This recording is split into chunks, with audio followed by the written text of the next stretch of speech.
Yeah, I thought you saw it.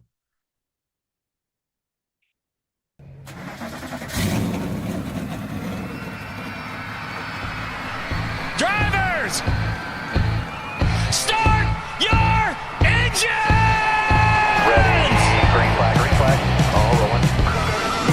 All the way out. Stay in, stay in, stay in. Come on, come on, come on. Bye-bye, Sonny. See you later. These guys are really good. Keep digging. Stay in the gas. Hang on, dude, baby. Did not hit a thing. Why are you waiting so long, man? Bottom clear, chasing you down here. White flag. Hit your mark.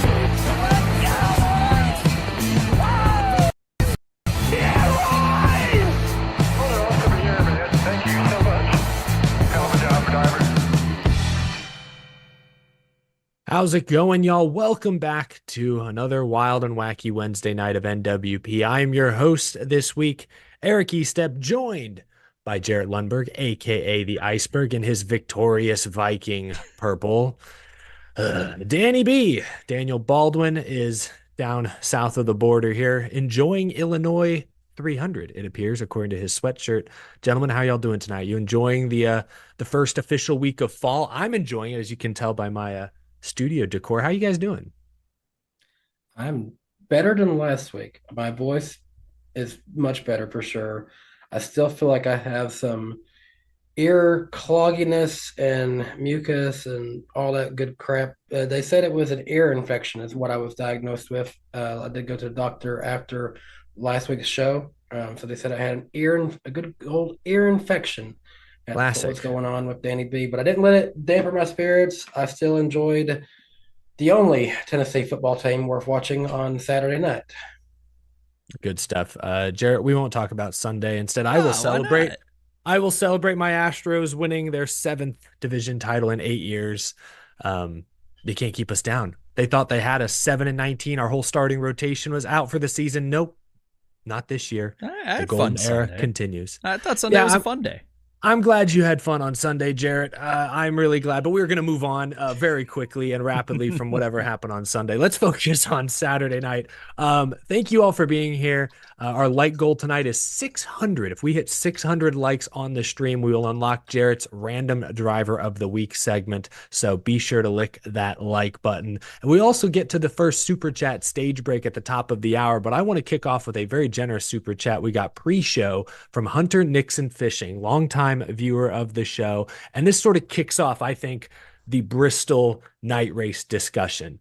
Their super chat says, I hate that new fans are going to have this judgment that Bristol is a bad racetrack. I'm convinced that no matter what package you put on this car or whatever Goodyear does, this car is fundamentally broken at short tracks. Band-Aid doesn't fix the underlying illness. Kind of a negative comment to start the show, but there wasn't a lot of positive to say after Saturday night's Bristol night race. Kyle Larson dominates, leading 462 laps. That's not really the problem. The problem is that the massive tire wear we saw and fell in love with in the spring was nowhere to be seen. And nobody seems to understand exactly why that is. Same track, same tire compound, same series, same car, same drivers, same race length.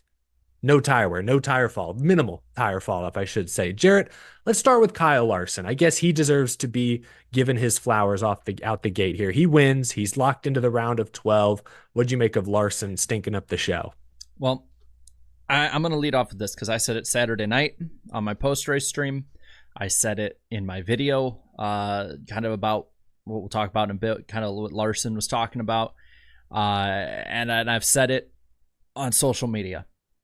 Larson dominating that race was not why it was bad. And I don't know who's pushing that because maybe it's just I'm in my own little echo chamber and didn't see it, but that's not what I saw people complaining about with the race. That was like one of the maybe little things, but it was not like the major issue everybody was talking about. The only people I've seen talking about it are Kyle Larson and the media. And not even like the total media, just the media that we all know would always focus on bashing the fans. Kyle Larson deserves praise for this. That was a good old-fashioned ass whooping. If there weren't stage breaks, I'm pretty sure he would have lapped the field. And he deserves all of the flowers for that. I mean, what was it, 400? You said 462 out of 500 laps. I think it was like almost 97% of the race he led. And then if you look at Hendrick Motorsports, I think like, and add in the Alex Bowman totals, which, hang the banner, Alex Bowman led laps. It's like closer to 99%. It was absolute domination that should be respected. And I hope that, because we don't see this kind of ass whooping very often. Like, this reminded me of the Truex 600 win a couple years back, or like at this point, probably like almost 10 years back. 8 years ago. Isn't that crazy? Holy Jesus, that was 8 years. Wasn't it? It was 2016, or was it 17? It was one of those years. I think it was 16. Either way, the chat will let us know. You don't see that kind of domination except for like once every 5 to 8, 10 years, give or take. So I respect it. I really respect it, and I thought it was impressive. Like, he was the only one out there that could legitimately pass whichever way he went. Yeah, I'm glad we started with that. I know we kind of started negative. We'll get to the racing itself, but no, Kyle Larson does deserve his credit. I mean, he's all or nothing. 4 weeks ago, he dominated Darlington too. He led 260 laps there, ended up finishing like 4th or something like that, but was really good. And then mistakes at Atlanta, pit road penalty at Watkins Glen, sort of a couple of quiet weeks, but here he is bursting back onto the scene. I won't say this was a statement win because we all knew he was capable of this. We've seen glimpses of it over the past few years. Go back to even 2021, pre-next gen. Kyle Larson, Cliff Daniels, they dominate races unlike anyone else in the field nowadays. This was just a reminder. Best driver in the world, maybe, maybe not. A lot of folks joke in the past few weeks after some recent crashes. This was a reminder that, yes, Larson deserves to be in that discussion because when he is fully locked in, fully focused, no mistakes, he is so damn fast. Damn fast. I'll put it like this, too. This is the second most wins he's had in a season ever. He had 4. I don't know if he's ever going to top 2021. That was just incredible. I don't think he'll get 10, especially with like NASCAR trying to make it impossible for him to repeat that. But he had 4 in 2017, and he had 4 last year. He's already bested that. He's already bested the amount of laps led in every other year, but 2021. He has led 1,550. I had to read that to make sure I was right. Yeah, I was gonna say I thought he was right around 1,000, but I guess if you lead 400 plus laps at Bristol, you're gonna shatter the ceiling. I mean, it's impressive, and it's this thing. I can't say he's the favorite simply because I can't say anyone's the favorite until I know they're in Phoenix, and I've made that mistake too many damn times. I'm not gonna make it again. I'm gonna wait until he locks in. I think he is the best one left by a wide margin. I think if he makes it to Phoenix, he should be the favorite, but I am not going to say he's the favorite until the fat lady sings. Yeah, I mean, we've seen this before. People can look so good in the first round and then fall off. I mean, look at Harvick in 2020, and then you got guys who might have looked horrible in this first round, and they're, then they're going to be in the championship four somehow, like a Denny Hamlin might end up getting it's there. It's an even year. Joey Logano. You got guys like Alex Bowman had probably the greatest first round I think he has ever had in a playoff, but because of where the playoff points and bonus points really stack up, he comes in the next round second to last because that's just where he is, and that might screw him over the entire time. Yeah, no, I mean, to your point, Jarrett, it was a reminder of how fast, how great, how dominant Kyle Larson can be.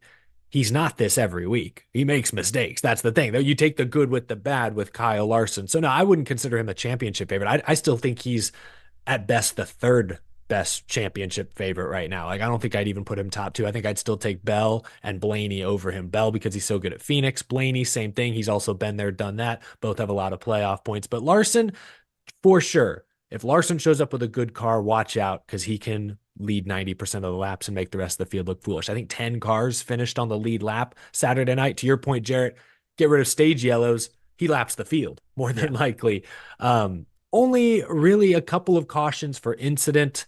You had Logano crash. You had in lap like 5, you had John Hunter Nemechek. Corey LaJoie spun out later on. Not many cautions for incident, which has led to a lot of debate this week around short track racing. Is it dying?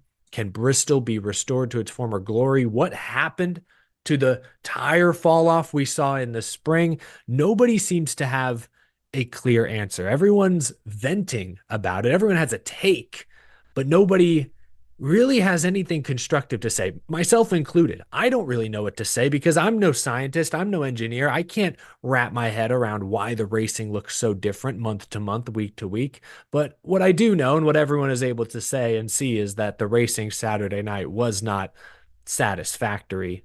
Danny, I know you've grown up going to Bristol races. You just said before the show your dad was in the stands, and I think he said he left early. Like, I No, mean, he didn't leave early, but it felt like he did because the race just got over it just so ended so early. quick. It was Yeah. mercifully short, at least. Yeah, at least. I mean, I'll start with you, Danny. What did you make of the actual racing product, and how do you think this could impact Bristol's standing amongst NASCAR fans going forward if they don't fix it, they don't get it consistently right? So, okay, first of all, I watched the majority of this race through my NASCAR app, and I think I said this in one of Jarrett's replies on a tweet. I feel like I didn't miss anything by just looking at it mainly for that. I would check in every now and again during halftime or during commercials of Tennessee game, and what I was saying, it just felt like this is this was kind of one of those boring Bristol races. I feel like we started to see somewhere between 2010 2012 was kind of an outlier, but like there was a period there in the late 2000s, early 2010s where I feel like it was just one groove Bristol, kind of boring and pretty predictable on what would happen. That's kind of how this race felt to me, what little bit of it I did see. And of course, Kyle Larson just dominating the whole time. You don't see those traditional like Bristol incidents and crashes. I went to the spring Bristol race earlier this year. Obviously, wasn't there this time. And I think I chose the right race to go to because spring Bristol race kicked this race's butt in terms of a entertainment product for one thing. Well, I mean, the thing that I hate about this race in particular is that it followed up that spring race, because that spring race, we all knew it was an anomaly, but I think it set an unreachable bar. I think everyone, we got hope. That's the thing. We got hope because if you look at the short track races in this era from 2022 on, okay, yeah, the Hail Melon, that was fun and all. Does anyone remember what the hell happened? Like the 485 laps before the finish? No one remembers that. Eric and I both froze our asses off at the race before that there. It sucked. The Martinsville has been at best below average. If you look at Bristol, which doesn't have the short track package, which again, to me, only further proves it's a car issue because the package was specifically not taken to this track because it was so bad and it still sucked. And then Richmond, I'm sorry, Richmond's the best short track right now. And that's scary to say. Consistency wise, Richmond at least will give you a nice fuel mileage race at the end. Richmond at least will have some passing go on and you can have mobility. And I even said that, like, after the race, is like, I don't even need them to be passing like the spring.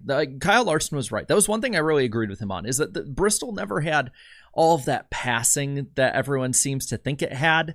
I don't need it to. I am fine being on the hill that I love old Bristol. I'm fine with bumping people out of the way, Bristol coming back. But Bristol never was easy to pass even then. So I just need mobility. The ability to get by people when I don't need, oh, there he goes, the Arby's car I just passed, to be a pick so that I can get past somebody. That's all I want. Yeah, I feel like right now, even then, you can't even properly pull off a bump and run. Like, that used to be the thing. Like, oh, Jeff Gordon's got to bump Rusty Wallace to take the lead. Now I feel like someone could literally bump someone and they'll just have like a halfway decent battle come down to the stretch and then get back out in front and be no problem. It's too hard to even pull up close enough to someone's rear bumper to, you can't even get there, to be able to like make a clean bump and run. You're just going to end up pulling an Austin Dillon at Richmond and driving through them if you're not careful. You can't judge it. You can't even really bump them out of the way it is because these cars don't have they have too much. It's the way kind of Dale Jr. put it, and I think Dale Jr. went a little too far with it. Like, he's in the whole the sky is falling, Chicken Little phase of it. And I don't think we're that far yet. I get his sentiment. Did you see the crowd though? I mean, this was reportedly the biggest Bristol crowd in 15 years. Some have projected. Yeah, around 125 to 130 5,000, give or take. Will the spring race at that number next year? No. Will next year's fall race at that number? Probably not, because you're not delivering a consistent product. But to suggest that short track racing is on its last dying breath, I think is a little hyperbolic. But you're right. Dale Jr.'s right. Kyle Larson's right. A lot of folks are right about this being a car problem more than a tire problem. NASCAR has asked Goodyear to try and bail them out and fix this car that was poorly designed for short track racing, and Goodyear's proven they can't do it, at least not consistently. Goodyear doesn't even know how the spring race happened. They made too good of tires. That's good for their business. That's not good for us. Yeah, there's conflicting interests, and if you listen to Denny Hamlin's podcast this week, it sounds like Goodyear, even if they wanted to design exactly what NASCAR wanted, I'm not sure they're capable of it. It doesn't sound like their process is as clean cut as it should be. Their quality control is not up to the standard it should be. So it's just tough. It's tough all around. It all goes back to the car, and where do you do? We're stuck with this car for at least a few years. Let's think that they've tried aero, they've tried tires, they've tried everything internally with it except the horsepower. Give it a shot. If it doesn't work, at least you'll shut us fans up for a bit about it. Yeah. Take that as your silver lining in this. There's got to be something, because I'm sorry, I'm not going to go, like I said, I'm not going to go the Chicken Little route of being like the sky is falling, the end is nigh, because short track fans and NASCAR fans are completely different. But at the same time, this cannot be our bread and butter tracks in NASCAR. The tracks that have given us some of the biggest moments and created some of the greatest rivalries cannot just be snooze fest that we look over. There are already some of the least watched races statistically every year. This race, I think, of the planned races that ran scheduled, is like the second least watched, and it still went up this year. The only reason that it's not the least watched again is because a road course came right before it. I think it's the only race back-to-back years to be under a 1 rating, like less than a 1.0, that went off on its scheduled distance. So to your point, nobody watches. The casual fan does not watch short tracks. Let me phrase it that way. Yeah, but they fixed the intermediates. The super speedway, because I listened to what Dale Jr. said. I don't think the super speedways suck as much as he says they do. I think that Dale is kind of one of those people, just like the rest of us at times, who get stuck in 2004 or 3. Great stuff, not as good as the end of the Gen 6. I don't think that's necessarily a problem as long as you fix the fuel mileage stuff. It's that mile and down. It's not even necessarily short tracks. I mean, yeah, it's just short ovals. Dover. Look at Dover this past year. We had the same issues, and that is a faster track that is more aero dependent. It's an intermediate track. The shortest track that this car can run good at is Darlington, and that's a mile and a third. Nashville, mile and a third, but it races like a mile and a half.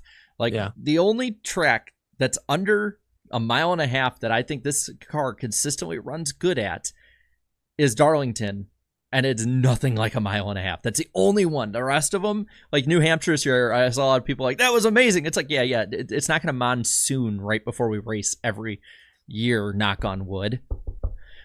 I'm frustrated with it, because this is your favorite track, Eric. Danny, I'm assuming it's probably your favorite track. You've grown up watching this. Martinsville is my favorite track. I mean, Bristol's always special with me. I got engaged there, so I love Bristol. And for diehard fans, this cannot be the standard. It just can't, because if we're just gonna have boring races that we can just skip over at different points. I mean, I'll put it like what's this. Gonna happen? I haven't really said this a whole lot. I'm probably going to cut back more, even so than I did this year. I only went to 4 races this year. I'm going to cut back the next few years of races I go to, and Bristol might not make the cut, especially if I want to go to just check off other tracks and stuff. I might not waste time going to Bristol. I'll say this. The only reason I would go to Bristol at this point, or Martinsville even too, because the thing is, if it's the spring, I'd go, but I don't know. It's just Pandora's box of what it will be. The only reason I would go is 2 reasons. 1, if I had a reason to be there, or 2, if we all went as a group and had a big meetup or something, and I had a reason to be there outside of the racing. Even Xfinity this weekend though wasn't good, but the reason we're not complaining about Xfinity and even trucks is because those were anomalies. This is the standard for next gen. And I feel so bad, because in terms of just a venue experience as a race fan, Bristol and Martinsville are fantastic venues in terms of what they offer you, your view, but NASCAR is now making it an experience I don't want to go to because of the on-track product, and that's a horrible thing to admit, but it's the sad truth. I don't want to go to Bristol. I don't want to go to Martinsville right now until they fix this. And Eric, you mentioned it too. Like NASCAR's basically asking Goodyear to bail them out of the problem they created, and at least publicly will take no accountability for making this mess. I wish that we weren't in a position where we have to slash costs for everything, even though based on what all the owners and drivers that are vocal about it have said, it hasn't done jack squat. But I would be fine going back to the Gen 6 for mile on down tracks. I'd be fine with it at this point until they can figure out what the hell to do with this car. I do not want to sit through another 5 to 8 years of Saturday night. I don't want to. And I know some people liked it. Good on them. I wish I liked it like that. Yeah, it's just tough because what you're proposing just isn't realistic, unfortunately. I think it's going to be the next gen car, 38 weeks a year. So you have to ask Goodyear to fix the tires, to make the tires better. Goodyear's going to shoulder the blame when it goes bad. They're going to sing their praises when it accidentally goes well, but the goes wells are few and far between. And so that's tough. It's tough to have this conversation because, I mean, Martinsville's supposed to have a softer left side tire in a few weeks. Denny Hamlin on his podcast sounded optimistic about that. But until we see it in action, I don't trust Goodyear. They're wrong about their Watkins Glen projections. They were so wrong about their Bristol night race projections. The option tire at Richmond was decent. At North Wilkesboro, it did nothing. So I don't really know what to feel. I feel I can't trust Goodyear. I wish I could blame them for that, but I can't because they're being asked to do a nearly impossible task. Only so soft they can go with it until you have an Indianapolis 08. Like there's only so far. There is a fine line. Exactly. There's obviously a fine line. So that's what I mean. Like there's some things you can blame Goodyear for. They clearly don't run a tight enough ship. They're way off on their data and projections. That's on them. But it shouldn't be on them to fix the racing solely. And so I can't blame them fully for Bristol, but I think it's fair to express some frustration that their projections are almost always wrong. Like, how are you this wrong every single week? That gets old. You know, something that's got me thinking, I saw my wife pointed out in the chat that we've been to Bristol at least one time every year since 2016, which got me thinking, if I go to that baseball game, can that count instead? Because I want to know the ticket numbers for next year. I almost wonder if that baseball game will sell more tickets than both races combined next year. I mean, I think they're having like a quarter of the stands is going to be boxed off, so that would hamper it. But they'll all be packed in though, not spaced out like the race though. I bet it'll sell out. I mean, Atlanta Braves travel well, maybe. Well, and they represent a whole damn region. You know, that's like the South's team. But I'm frustrated, and I'm like, I hate saying it. I'm like, I'm not mad. I'm just disappointed. I guess it's just frustrating because at this point, there's no quick solution. Even horsepower, it sounds like there'd be more changes that need to be made to the car than just swapping out the restrictor plate or whatever it's called, the tapered spacer. So it's just frustrating. It's just frustrating that we've backed ourselves into a corner. But tell you what, if they don't get it fixed, and a few things go right in the local area, I would not be surprised they lose one of their dates to a fairgrounds expansion. I've been saying forever one of the dates belongs to Nashville. But after spring, everyone's like, "There's no way." After what happened, if we can replicate that or just get close, like Bristol has to stay. Look at the crowd in this spring; it was like 80,000. It's going to be a one-off, I think. It is, and that's what sucks. And we all knew it, but sorry. We can move on to the next thing because we're just going to get more and more frustrated as we go. It's like I said at the beginning. It's all we can do at this point is just vent because there is no obvious solution that's cost effective and feasible in a short amount of time. So we're all just going to vent, and it's good. It's cathartic. But like you said, Jared, it's probably time to move on. Kansas this weekend. The car is suited very well for Kansas, so I'm looking forward to that. We'll talk about that though. Did you know we had the closest finish in NASCAR? No, we did. I didn't. I'm not even going to laugh at it because it was actually a pretty epic moment. Yeah, it's technically a 3-wide finish. I'm just saying it now because they're going to stress that how many times this weekend at Kansas. I've already seen NASCAR posting a Joey Logano, Matt Kenseth, Martinsville highlight clip, and we're going to Kansas. It's not even Martinsville week. Ugh, brutal. You sound like Tony Romo. It's like, oh my God, look at that, Jim. It's the Joey Logano Kansas thing. Oh my God, Jim, Patrick Mahomes. The NASCAR should be fined for actions detrimental to Matt Kenseth fans for how they've somehow painted this narrative that Kansas is the only reason Matt Kenseth wrecked Joey Logano at Martinsville. Anyway, not to get off on a tangent, it was far from just that one moment at Kansas that led to it. Anyway, let's focus back on Bristol. Besides the sloppy racing, there were some major playoff implications. Things did happen Saturday night. Half of Joe Gibbs Racing has been eliminated from the playoffs. Martin Truex Jr. and Ty Gibbs both needed to run top 5 at least and earn stage points to advance. They both ran into trouble on pit road. Speeding penalties for both. Should we start? Let's start with Ty Gibbs. In just so many words, Danny, sophomore season, how do you think he did? Should he be proud of what he accomplished this year?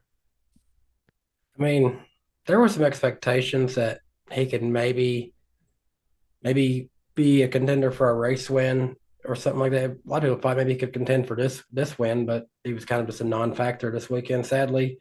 I don't think he can be disappointed. I mean, he still made the playoffs in a year where we found out there was going to be a ton of random winners, and it was more important than ever to be as consistently high in the points as he possibly could be, and he did exactly that.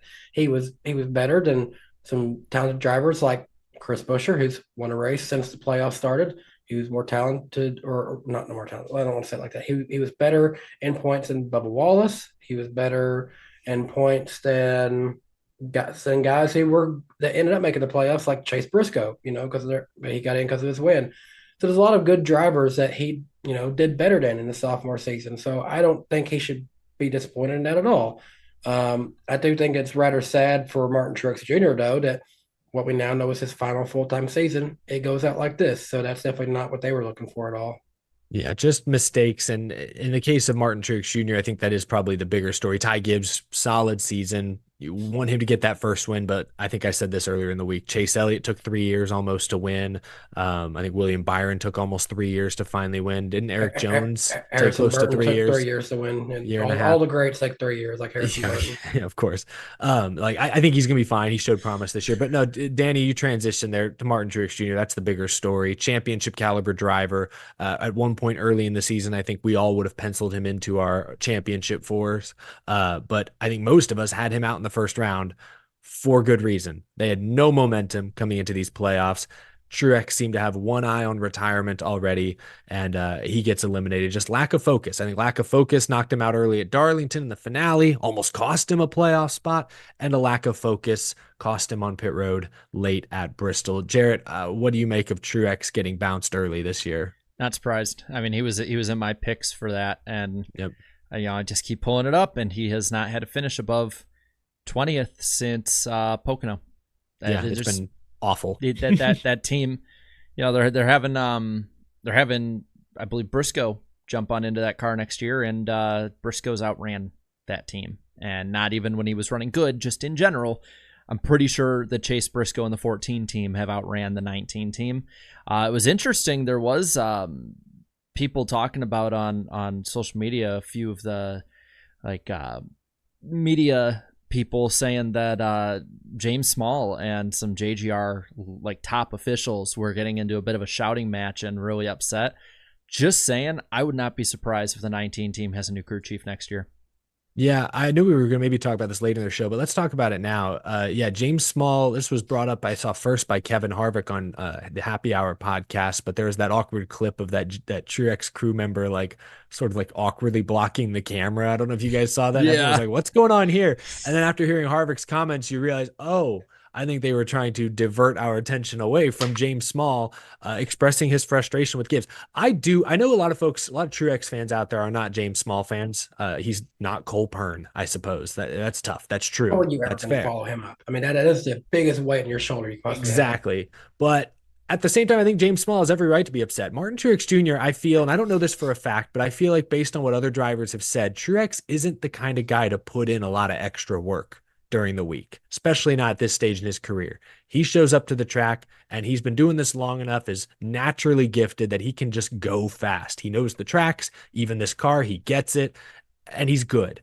But I think there comes a point, especially at a certain age, especially if you're even less focused, more focused on retirement, that you can't compete. I feel bad for James Small because he's had the last several months of his work basically taken for granted because Truex is not focused. I do think I think this is 100% on Martin Truex Jr. I don't think the cars were bad. I don't think the team was letting him down. Parts weren't even breaking these playoffs. Truex just has not been focused the last few weeks. So I get why James Small would be a little frustrated. I get partly, but I mean, they've had they had a blip up last year before the playoffs, but in general, James Small and Truex as a pairing got progressively worse. If you look at the statistics, that's true.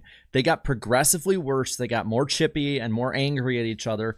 Like I can put the majority on Truex because I do think he checked out, but the thing is, I don't blame him for checking out when there clearly were issues that never got resolved. Like, and he spent the last few years of his career, in my opinion, wasted with somebody that he just did not have good enough chemistry with. I get that, but I mean, they won the regular season title last year. Their first year together. Happened? But then what happened? Well, they crumbled over those last 10 weeks, but I think everyone shares in the blame for that. I think to put all that on James Small would be unfair as well. I think these last few weeks in particular, it's been clearly Truex. It feels like he threw in the towel. And, if he's that disturbed that he would be paired with a less than quality crew chief and James Small, it's like, okay, get over yourself. I mean, Eric Jones had Ty Gibbs and Eric Jones dealt with Chris Gale for the last few years. I think James Small, who worked under Cole Pearn for X number of years, is pretty damn qualified for the role he currently is in. Lance McGrew worked under Chad Canals, and that didn't work well. That's true. I guess that's true. I'm not saying it's fully. I'm not even saying it is like majority, but James Small shares, I think, a little more than 0% of the blame for both the playoffs over the and regular season. The last 6 weeks, it's 100% Truex is what I'm saying. But I'm saying, yes, overall, you're correct that they've gotten slowly worse over time. 2021, they should have won a championship.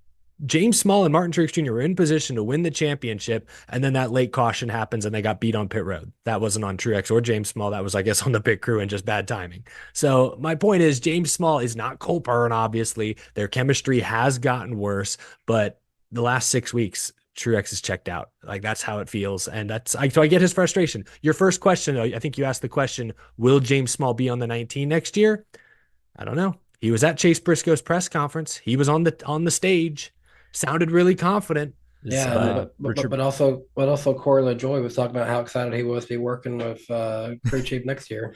It's true. He wasn't on the stage, though. Is Richard Boswell still available? Because him and Briscoe have put up a little more chemistry with, I would say, way lesser equipment and a lesser situation. And they won. I mean, they worked together in his Xfinity years. That year, he won 9 races. That was all Boswell and Briscoe. So, I would be hesitant to split them up. I agree. I don't know. We'll see what they end up doing. I think James Small is fine. I don't think he's amazing. He's obviously not as good as Cole Pearn, but in this moment, I feel for him. Like, you probably shouldn't express your frustration in a public setting like that where there could be cameras and media around. But I get his frustration. I think it is valid. If they keep James Small there, who has a tighter leash? Chase Briscoe or James Small if that team underperforms? Small. And I think it's to give kind of a stick and ball reference, since we're in the season, it's like if coach gets a new quarterback, at that point the referendum's on the coach. And I think that when a crew chief gets a new driver, I think the referendum is on the crew chief. Whereas if it was a driver getting a new crew chief, then it's like, okay, we changed this up. Now it's on you, driver. I think that's exactly. What it's on. And we have a history now of Boswell and Briscoe working together well and winning in the past, making now a semi-deep run into the playoffs.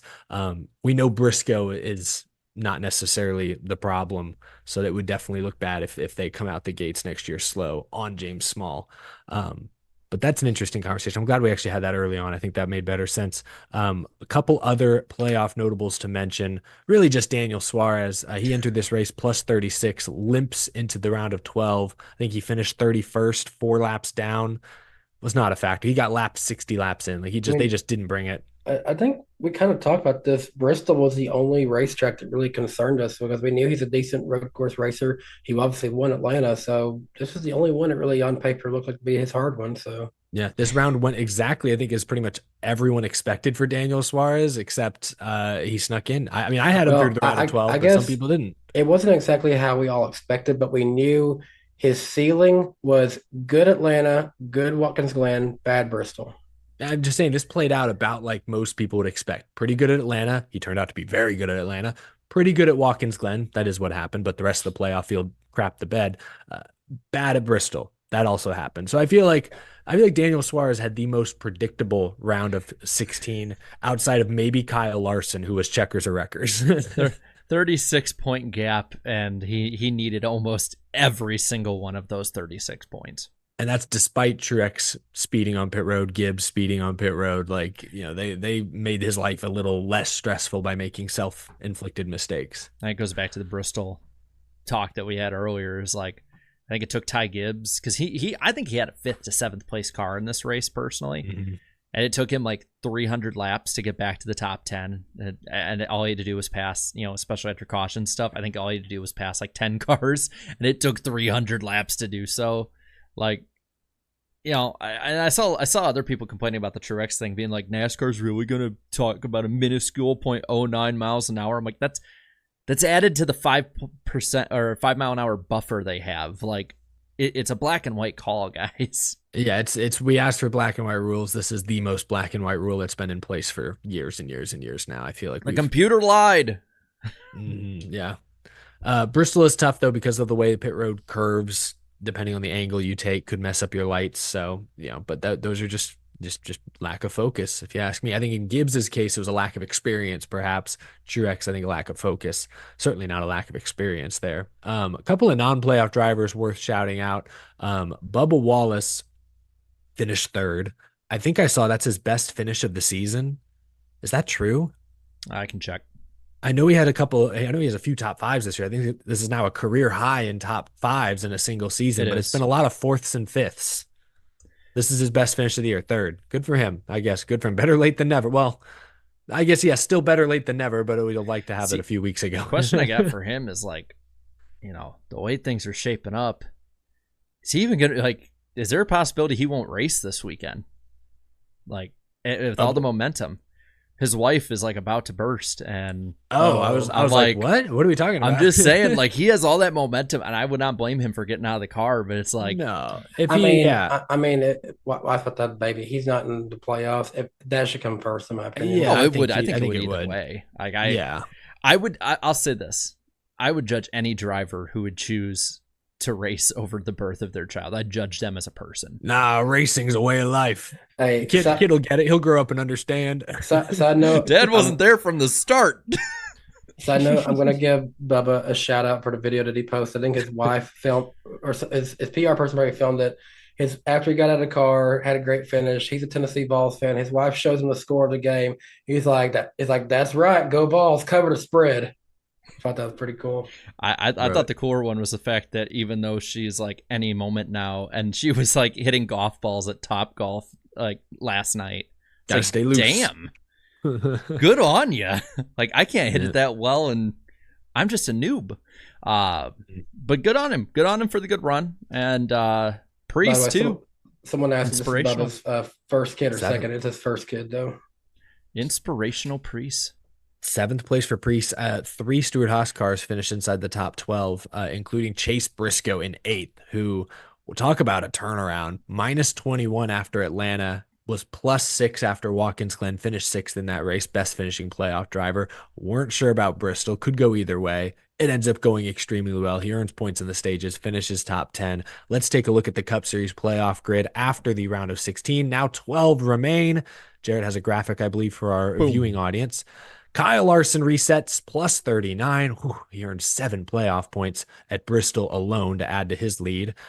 Christopher Bell is plus 24. Tyler Reddick is plus 20. Byron plus 14. Another driver we didn't mention much because he didn't do much at Bristol, but he scoots on in here. Blaney, the defending champ, is plus 11. Denny Hamlin, he survives, plus 7. Did what he needed to do. We all expected him to run top 5. Barring any major issue, he would be moving on. He got the job done. The dog stays. Chase Elliott plus 6. Joey Logano plus 4. And then the bottom feeders. Hendrick is 4 points out. Suarez minus 6. Bowman minus 7. And Chase Briscoe, man, after an incredible first round, also 7 points out. So Bowman, Briscoe, going to have to do it again. Suarez too. They're going to have to do it again. Can lightning strike twice? Hot take. I'm gonna start off with a little hot take here. Alex Bowman he outside of Kyle Larson, Alex Bowman is for me the biggest lock. This round is perfect for him. This round is great for him. I mean, yeah. He is good at he's good at the Roval. Well, so he's never finished worse than 10th at the Roval. So let me find where I put it. I have some numbers for you here. So not the greatest at mile and a halves, though still his last 2 finishes at mile and a halves, 9th and 7th, and 7th in spring. Yeah, he's going to be 7th at Kansas in the spring. So he is the best of the remaining playoff drivers at super speedways and at road courses. Average finish wise, 9.5 at road courses, 11.0 at super speedways. He's gotten 2 top 5s at road courses here. Like, this is perfect. No, I like it. This round is good. He won a road course. He was good at COTA. He was good at Atlanta. He finished 2nd at Daytona 500. Yeah. That's the thing is, like, the finish holding him down average wise right now at super speedways is Atlanta. Other than that, it's 16th at Daytona's the worst, and it's 3 top 5s. Like, the guy is just on it this year. And plus, like, I think he finished 9th last weekend at Bristol. So yeah, that's not good when you get the pole, but I mean, he still got the pole and he still ran top 10 all day. That's got to be some momentum coming his way. Stage points too. Yep, exactly. Earning stage points. Yeah, Alex Bowman, you beat me to it, Jarrett, but I would have said very much the same thing. Of those bottom 4, Alex Bowman has the best shot of breaking into the round at 8. He has a ton of momentum right now. That team has found something. So I think we're all kind of agreeing. Of the 4 outside, we think he's most likely to get in. Who is most likely to then be replaced by him? Denny Hamlin. I'm going Denny. I think it's between William Byron or Joey Logano. Yeah, so, I'm actually going to say Byron slips out in this round. So I'm going to pull this one up too. So Denny's great at the mile and a half so far this year. He outside of a 30th place run at Texas where he was running for the win, he's been top 10, 5th best average of all of them. Kansas, to me, that's the make or break. He's the worst driver this year of the remaining 12, both at super speedways and road courses. 28th place average at super speedways this year. He's been atrocious. Yeah, well, he's not going to employ that uber conservative Atlanta strategy once again. His best finish, Atlanta was like right in the middle. That's the mean. His finishes are 24th, 38th, 37th, 23rd, 19th. He's been bad this year. He's been caught up in accidents. Road courses, other than a 14th, I believe, at COTA, it's been 23rd, 30th, 38th. He has a 26th place average. Like, I think he's good enough to turn it around, but based on how he's been this year, like, statistically speaking, Denny Hamlin's the odd one out. Actually, I changed my vote. It's not Byron. I'm actually going to say Logano on this one now that I think about it. Yeah, Denny Hamlin is, I think he's going to be very good at Kansas this weekend. I expect him to run top 5, earn a lot of stage points, potentially contend for the win. I think Talladega's all or nothing, but I think it's odds are in his favor. He will run top 20 or finish top 20 there. He's due to not get caught up in a wreck. And while, his road course numbers haven't been great, they're also somewhat bogged down by that blown engine on lap 2 of Sonoma. I think Denny's a little better at both Talladega and the Roval than this season's numbers show. William Byron, I just can't stand the inconsistency from this team. I don't know what to expect week in, week out. Bristol, man, they almost let that one slip through their fingers. I don't know what to expect. They haven't won a single stage since May. And I looked this up the other day. Stat sticks out in my head. They've led 25 laps since May. Alex Bowman led twice that in the round of 16. Like, all of a sudden, William Byron is the 4th Hendrick driver. It seems like every year Byron will do this where he'll start off so hot at the start, go mid all summer, and then just like muscles come out of nowhere and he's ready to fight you. But now it's like, he's just like, I'm still mid right now. I'm not going to underestimate him, though, because I think if you look at him historically, he's been pretty good at a lot of these tracks. I mean, honestly, you can't underestimate any Hendrick car because it's a Hendrick car. So. I could realistically see all 4 Hendrick cars making it to the next round. I can realistically see that happening. I think Chase Elliott. See, to me, Chase Elliott is like the litmus test for me. If you're better than Chase Elliott, you're for sure a championship contending guy that I expect to run for the Final Four. If you're not as good as Chase Elliott, you're probably a pretender right now, unless you're William Byron. really, because Hendrick guy, Hendrick power, history of turning it on towards the end of the season. Like for me, Elliott is the one that like I'm waiting for him to break out. Like I think Elliott is a contender, but I need him to get the finish or the win or just something to validate it for me. He wants Texas to have every race for the rest of the season. Bristol was his best run in a long time. I mean, he ran second. I think he had a really good car. He was not as good as his teammates. I don't know. I feel if I could see all 4 Hendrick cars getting through, I could also very easily see at least 3 of them going home this round because Chase Elliott has not shown winning speed consistently all year. Byron hasn't shown it in months. And Alex Bowman, I mean, do we think the round of 16 was a fluke? It very well could have been. It's unlikely, but it could be. Bowman just doesn't get eliminated around 16. He just proved that his whole career so far. That is true. That is true. The crazy thing for me is like Chase Elliott, he's been one of the top guys at every type. He's the best driver this year at mile and a halves. He averages Chase Elliott? Yep, 5.8 average. Now, grant there's been 4 mile and a halves this year, but 12th like, win, can we look 3rd, at like 7th.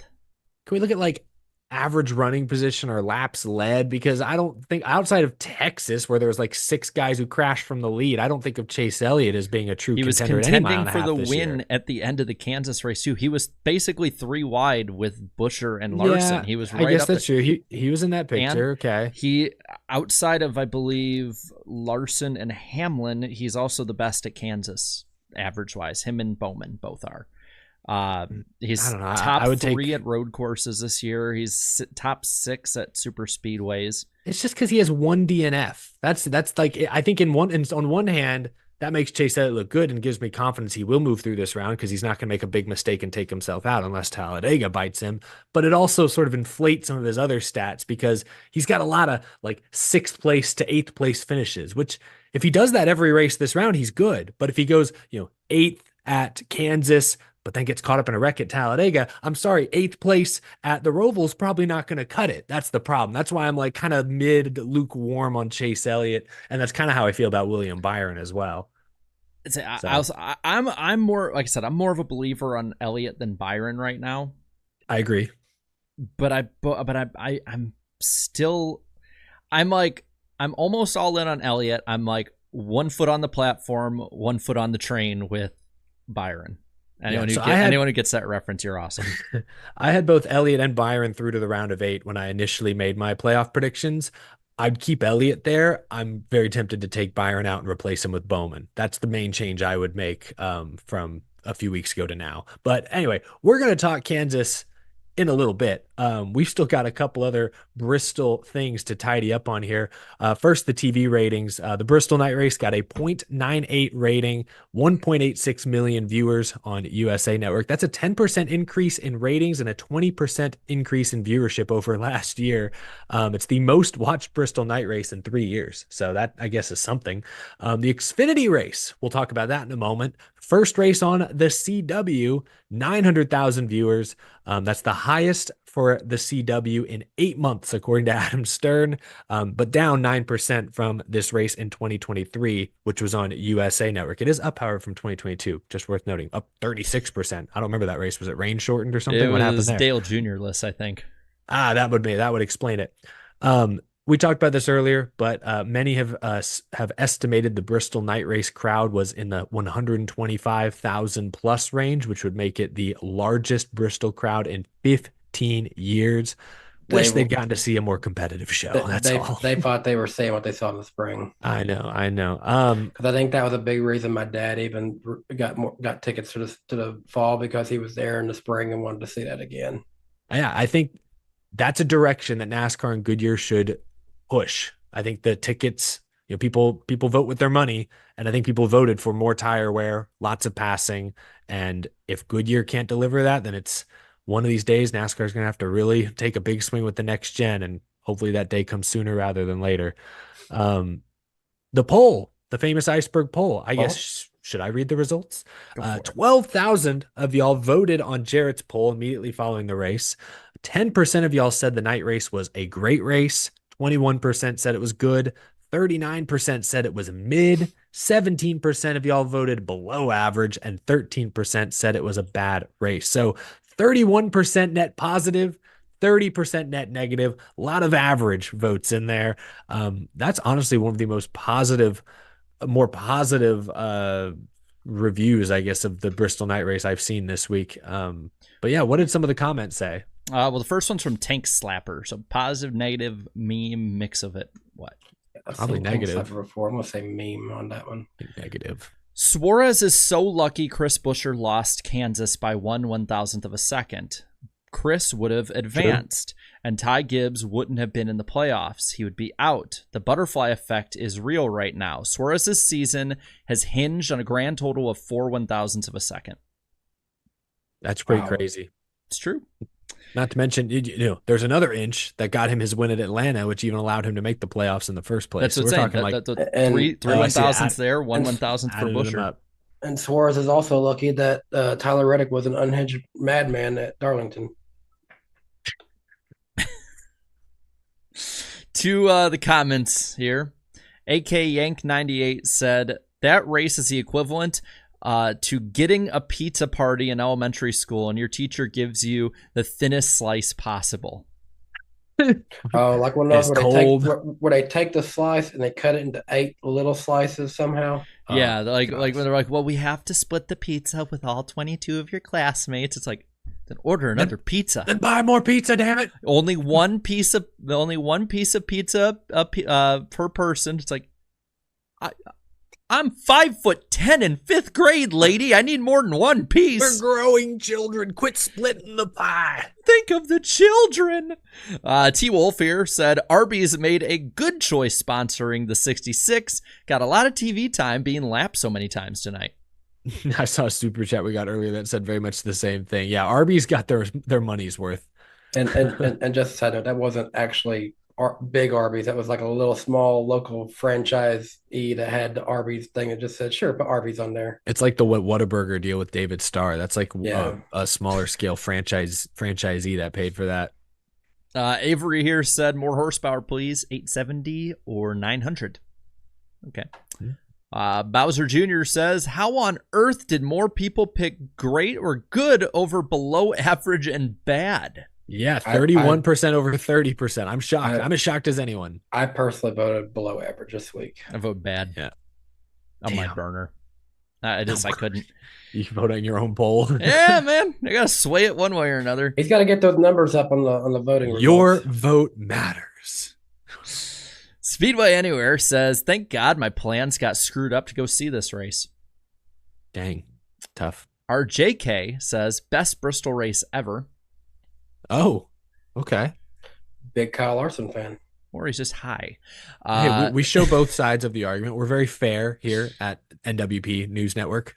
IS_812 says, I mean, Hendrick finished 1-2. How can I not like it? Could watch the rest of the race. The gutter comments here. First one from Jeckinger says, snooze fest. Bristol used to be absolutely entertaining. The spring race was fantastic due to the wear issues. You can't have tempers flare when nobody is bumping and banging for position. Short track package for this car is abysmal. Oh, tempers can flare from the fans. Yeah. Seth says, most boring race of the season, and Dingus led the whole freaking thing. I was going to say, why is that getting downvoted? Dingus. Okay. Yeah, that'll do it. And then Scott G says, another terrible, boring Bristol race. This car sucks. This track sucks. When will they have... when they have to add PJ1 to the surface, you know you screwed up. Instead of running a race at Bristol, they should just show on TV a late 90s or early 2000s Bristol night race. I mean, how many years have we been adding PJ1 to it at this point? Well, they didn't for the Xfinity and I think truck race. They're just going to roll with it. And then the Xfinity race turned into hot garbage. And they're like, maybe we should add something here. And that's the poll. Was that it? Yeah. The poll, the famous iceberg poll. Be sure to tune into the iceberg on YouTube immediately following every NASCAR Cup Series race. So you too can vote on the famous iceberg poll. Let's talk Xfinity, folks. First race on the CW. What do you guys think? What do you think of this? It was still NBC guys doing a lot of the work. It was just repackaged NBC. That's all it was. A lot of orange branding. Well, the problem is that so they had marketed it up to literally starting the race. How it's like you get the CW free to play channel, you get every You know, every single place around the country, you get to stream it, and then like so there's a lot of problems with this. So yeah, the issue is they said all that, right? And then I had a few people that I know who it's like, oh yeah, so like the CW just sort of blacks out in my area with like live stuff. So it's just there's nothing. There's just a black screen because they're independent stations across the country. For me and Danny, like Danny, you have YouTube TV, right? Mm-hmm. Kept freezing up at times. Oh yeah, it did do that. It froze up like every 15 to 20 minutes. And the thing was, I checked other channels, like because I put it on my phone and it's still frozen. So I gotta check. I'm like, oh, I wonder what's going on with this one. Nothing's frozen. Nothing's frozen. Go back to CW. It's still frozen. And then the app, they didn't have it. They just said coming soon, 2025. So it's like they got to fix that stuff because they could have had over 1 million. They weren't ready for this year because it was kind of last second, it felt like. But so that makes me feel better that I said coming soon at least, because I was worried it was going to be a NASCAR decision that they're going to say you can't give it away for free. Yeah, they got to get the streaming option on the CW's website. You plug in your provider, what have you. They need that part needs to work at the very least, because yeah, this was sort of billed as, hey, CW's just like Fox and ABC and NBC. It's the bottom of the dial. Everyone with an antenna gets it. And it's like, yeah, okay. But I heard people with an antenna some people didn't even get it. It's because it's so localized. It's still kind of a crapshoot, which is unfortunate. I think it was Tom Engel's desk on Twitter. He lives somewhere in like the middle of like one of those Midwestern states in the middle of nowhere. And he was basically saying there is no provider anywhere near where he lives. So I thought that was pretty interesting. And then some people were saying that depending on where they were, there was high school football on because it was a Friday night. And I kind of see that because I've known CW. I've watched some East Tennessee high school football games on the CW way back in the day. Some people were saying they were seeing reruns of Wheel of Fortune and Jeopardy. And it's like, okay, y'all going to have to get this figured out, because you're going to have all these little independent networks that think they can control what's being shown, costing y'all some huge contract, disagreements of NASCAR. The funny part for me were the amount of people who had it and just didn't put in the effort to actually look. They're like, oh, I guess I do. It's like, yeah, come on, man. Like, it's right there, but it needs to be fixed. So that's me, where I leave it off. I was just so shocked because personally, CW has been a channel I've known about since I was a kid. My family, okay, just for reference, there was a lot of years where we just didn't have cable. We didn't have any kind of thing like that. We just had a little antenna and we got the local channels. That's all we got. And CW was always one of those channels I would watch King of the Hill reruns a lot on CW. I remember watching that a lot. Big Bang Theory would be a common thing that my CW would show. So CW was always something that I knew about, but now it seems like, okay, CW is making a lot of effort here. They're showing they're going to have some NASCAR. They're going to have NXT. They're going to have ACC football. They're really trying to make CW into something bigger than what it always was for me. Yeah. So, and like Napa Racing fans says in the chat, yeah, it's a good, what do they say? It's a good deal if they get these kinks worked out, which, I mean, I guess they have until February, really, to truly get this all figured out. On a side note, do you see, I think it was NASCAR Man, because I saw Slap retweeted it, that he tweeted out a clip of King of the Hill. And it's like, oh, this sermon went really fast. Well, the Winston Cup's on at noon, so if you wanted to make it quick for plenty of time. And Slap just puts, we were a proper nation once. I did see that one. Times were simpler back then. Well, as far as the race itself, Cole Kuster wins it. Also wins the regular season championship after Justin Allgaier gets caught up in a crash. Tough break for JA. Feels like say tough break about him every once a month. We say something like that. I told y'all last week that on paper my picks seemed like the best picks ever, but it'd probably go all wrong. They all went all wrong. Everything that could have went wrong for Allgaier did, and everything that could have went right for Cole Custer did. It was like the perfect storm of a perfect Allgaier choke. Yeah, so the defending series champion wins the regular season championship ahead of the start of the Xfinity Series playoffs. Who finished second? I was about to say, none other than the man, the myth, the legend, Sheldon Creed. Hang the banner! This is, what number is this, 13? And I think so. I know Eric saw me tweet this. But the fact that he was racing that hard for another second place finish was just the most Sheldon Creed thing possible. Immediately, I'm like, somebody needs to put to him racing that hard, beating and banging, getting all up there, and just you hear, "Hold me now, I'm 6 feet from the edge." Yeah, 13 second place finishes. Is this going to end Daniel Hemrick style where he finally wins at Phoenix? It could. It certainly looks that way because he has finished top 5 and in the same car at that. In 6 of the last 8 races. So he is peaking. He's starting to peak at the right time. I could see a Sheldon Creed winless any percent speed run to the championship and then he pulls a Daniel Hemrick. He's going to win it by finishing second. He's going to get like a 16th second place. It's going to be like Connor Zilish has dominated Phoenix today, and here comes Sheldon Creed. He'll finish second and win the Xfinity Series championship. He loses by like 3/1000ths of a second, and it's like he was that close, but he got the championship. If there are any NASCAR scriptwriters out there who are capable of making this happen, we need the Sheldon Creed second place championship run. I could see Connor Zilish being able to just I'm out here dominating this race, and you guys do whatever you need to back there. I'm dead. That would be so funny. Dale Earnhardt Jr. may have run his final NASCAR race, finished 7th, battled radio issues early on, but worked his way through the field. You two are the Dale Jr. fans. What'd you make of Dale's potentially his final run? I'm just shocked that Jarrett didn't try to go to this race, knowing that it could have been his last one. I would have wanted to stay for the Cup race, and there's just that I was like, it's not going to be like the spring either. But I'm going to say this. I was watching at home.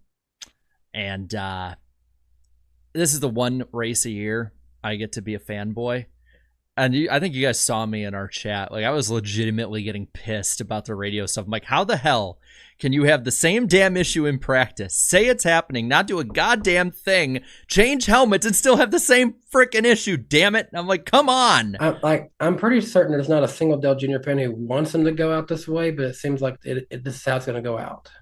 Well, he talked about leaving the door open for 26, but it's like at that point, like he's turning 50 in like 3 weeks, or maybe 2 weeks at this rate, and it's like taking 2 years off in your 50s. Like, you know, Bill Elliott came back and was serviceable after a long time off, but it's like you're playing with fire at that point. The thing I don't want to see is I don't want to see Junior come back to like Bristol or Martinsville or Darlington, like these tracks he's relatively are really good at, and run like 25th all day.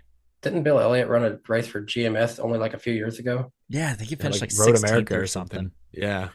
So like I was happy he was competitive. Like I was genuinely surprised. I'm not saying if it were easier to pass, I think this weekend, I think he would have raced his way up into the battle for the win, or at least near it. But I was happy with the fact that he ran that well. I think for Dale, it's going to have to be the right track. Like they'll have to get an Xfinity Series date at Wilkesboro or Fairgrounds or something like that. He finally got Rockingham figured out in like his last start there, and then they took it off the damn schedule. Junior still needs to run a truck race period in his career, so I think he should just hop into that one in the 7 truck or something. I'm down. Well, I'm cool with that. He's changing his number from 8 to 7. Or 6, not 6.5, 7. 6.7. I'll be curious if Dale Jr. ever does. That's the thing, is this was kind of low key. He kind of hinted, yeah, this might be my last one. You know, he drinking beers with the boys afterwards, but like, there's no real fanfare to it. I know Dale Jr., he's had plenty of fanfare in his career. He's not asking for any more massive send-offs. I get it, but you got to believe if this was truly going to be his final race, there would have been a little more to it. Throwback scheme, for example, like he did in 2017, or you know what I mean? Like this just sort of felt like, honestly, it kind of just felt like Eric Almirola running a one-off Xfinity race in some ways. A few more eyeballs for sure, a few more butts in the seats. But I heard at the track it was a way different vibe. Like it was like there was a pretty good atmosphere at the track. The crowd looked bigger than some recent spring race Cup race crowds. So like, you know, maybe I think that's what he's going for, is more the at the track thing. Like Cup, that's definitely the nationwide, you know, pardon the pun there. Like that's the nationwide appeal. But like Xfinity is like the, you know, I'm coming out here like right up close with the fans. Like he was even saying he was like, when they were having beers after the race, he was having beers with some of the fans, and like there was like 20 people just chilling, getting drunk until 2 a.m. I just know I've been to a couple of his Xfinity races now, and Yeah, maybe it was a little different, but I've seen him be really laid back and chill afterwards too. And again, there's more fans in the stands than there would be for a tip. Like I went to his Martinsville race in 22. I was at, Yep. when did he do Homestead? Was that also 22? Or was that That was 23? Was that last He year? did Homestead a couple times, I feel like. He had Didn't 2020 and I think 2022. Because he had Yeah, Because that was the one you did like the three of you dancing in a video or something. that might have been That was yeah. that same weekend. oh yeah. I think I was there at for that. Anyway, I was at Richmond in 21. like and- there's always a little more buzz, a I lot of guess- media following him, all that stuff. But like I don't know. I guess I wasn't there this week, so I can't speak to it again. But it just from the social media buzz I was getting, it just kind of felt like another one-off. And so I don't know. It could be his last one. If it is, really strong effort. But if it's not, I'll be curious to see if he does something big for maybe his true final send-off. I think it's just the racer in him never wants to close that door completely. You know what I mean? I'll be in a lot of Cars Tour races. I'll guarantee you that, especially if like some of the rumors of like different tracks that might come true and stuff like that. Like, I don't think he's done racing for a long time, but No. I wouldn't be surprised if like, he's talking about doing 26. I wouldn't be surprised if he does that or picks up maybe sometime in 25 after the summer stretch or something. For the sake of Lionel Racing, who's recently gotten into late model diecast, they hope Dale Jr. never stops running the Cars Tour. That's probably true. We'll get that print right. Moving to the playoff field for Xfinity, 7-race playoffs begin this weekend at Kansas. Allgaier is the 1 seed, plus 27. Cole Kuster is plus 21. Austin Hill plus 18. Chandler Smith plus 17. SVG plus 10. Jesse Love plus 6. Sam Mayer plus 4. Riley Herbst plus 3.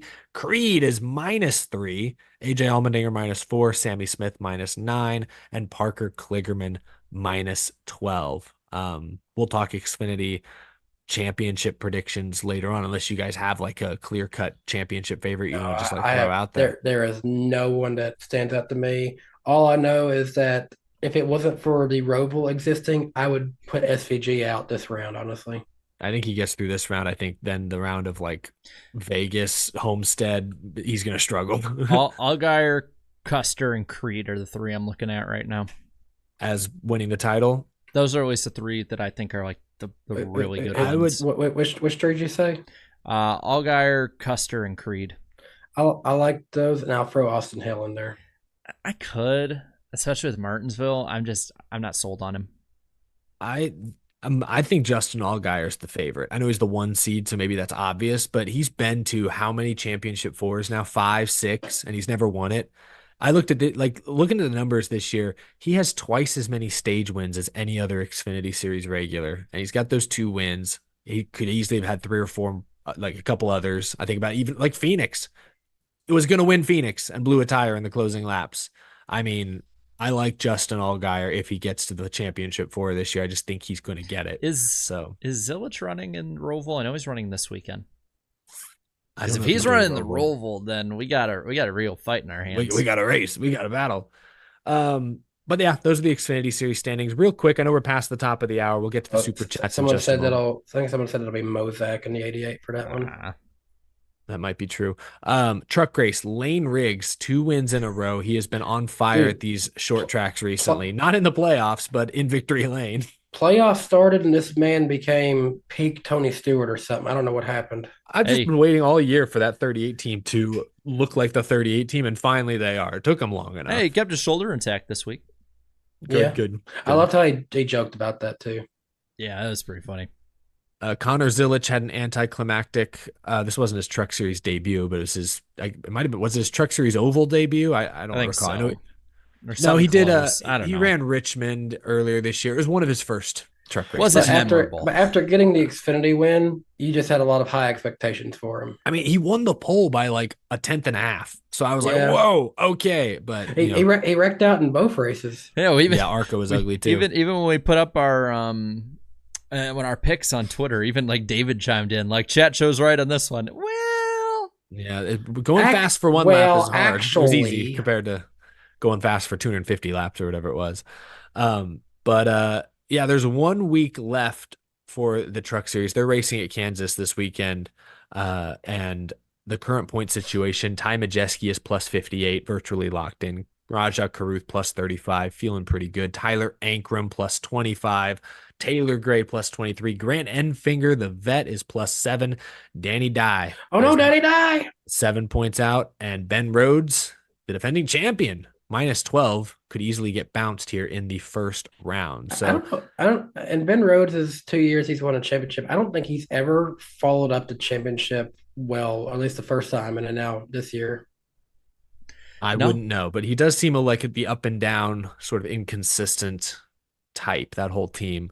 But yeah, so the Truck Series heads to Kansas this weekend. We'll talk about that in a bit.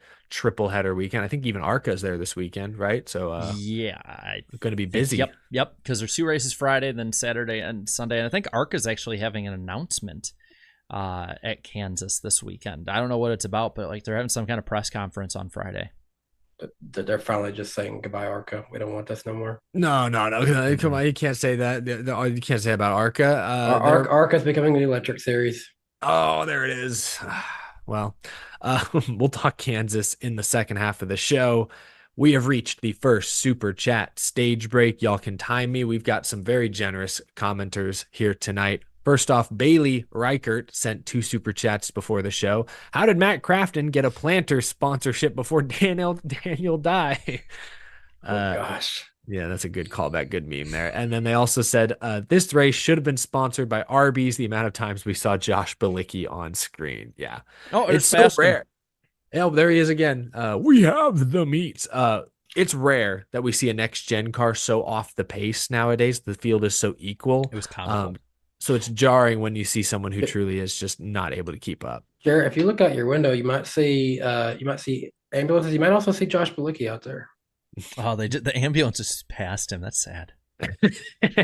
Hey, that response time in Hendersonville is elite. Good job.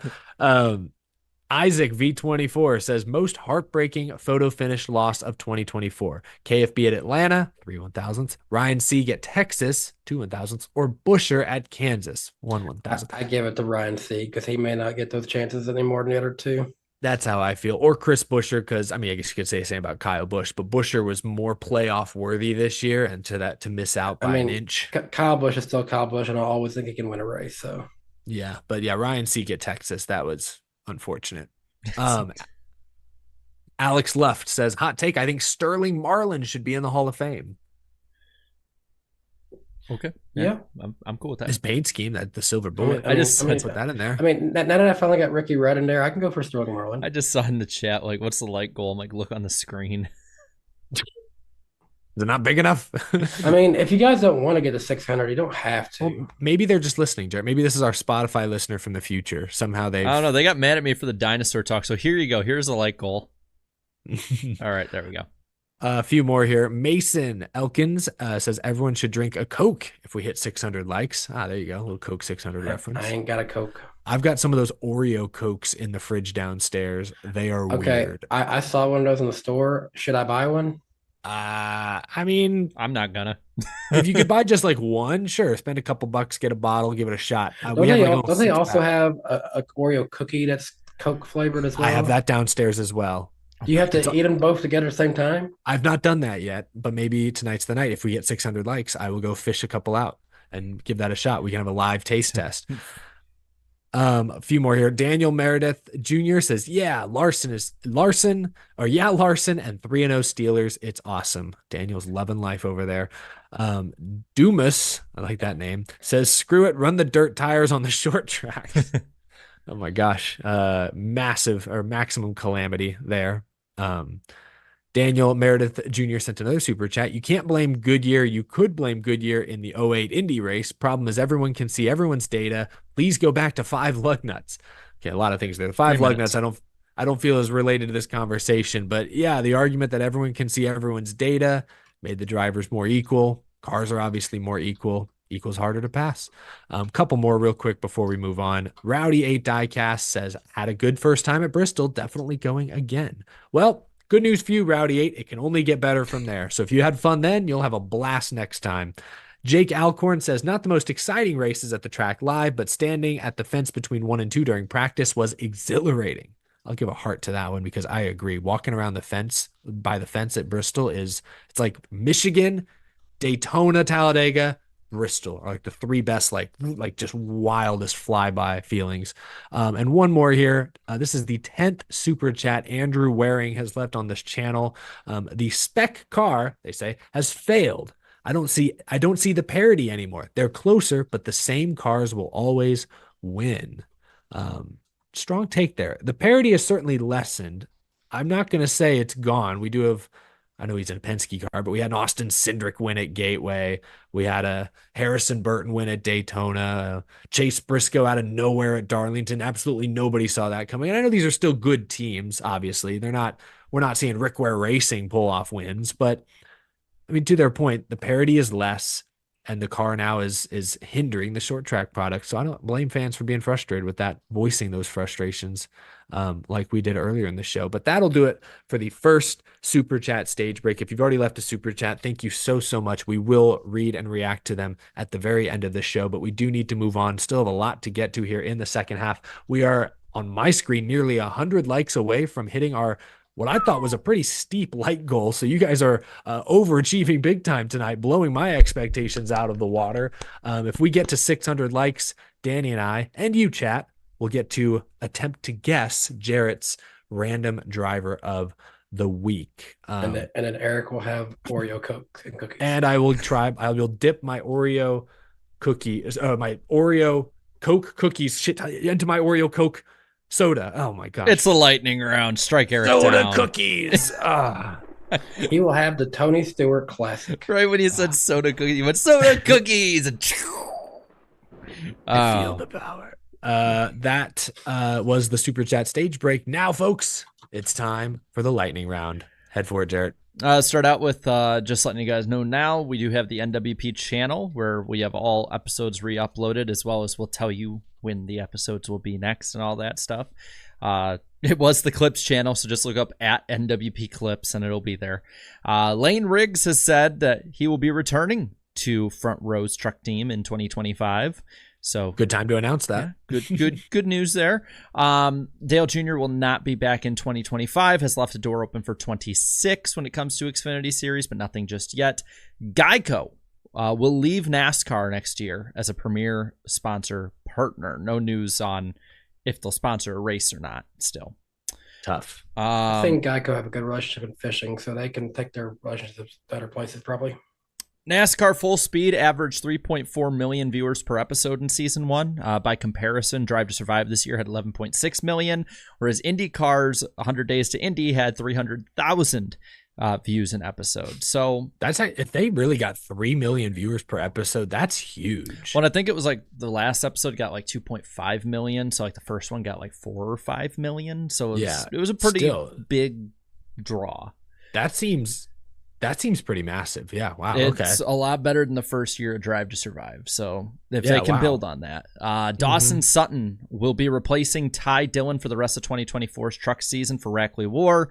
Dillon will not race for the rest of the year, but he has a cup ride more than likely next year from the sounds of it. I think, is he in the cup? I think he might be in a Colleague car this weekend in the cup race.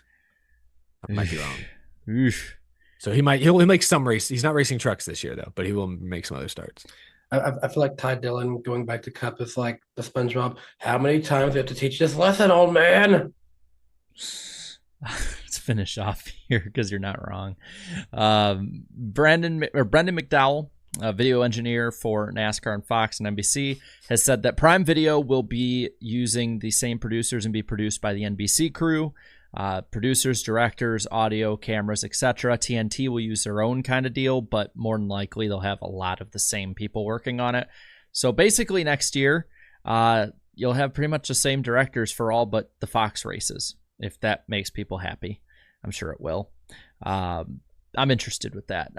Next week, we will be on my channel. October 2nd, 8 p.m. Eastern Time. Should be a lot of fun. We'll have plenty of fun stuff for that next week. But yeah, also one last thing. Order of business. We do have a guest coming on October 16th. Elliott Productions will be making his return to the show. So that should be a lot of fun. Can't wait to have him on. Cool. He got a new avatar logo since he's been on last. Wow. 2.0. Yeah. But that's the lightning round. Strike Eric down again. The lightning round is presented by no one. We are moving on I was gonna say to we got sponsors news. Give me some money. no, Nobody. absolutely not. We are moving on to the headlines segment of the show, and a lot of these headlines are like a few days old. Not much has broke since the Bristol night race, but a lot has broke since we last did this show one Wednesday ago.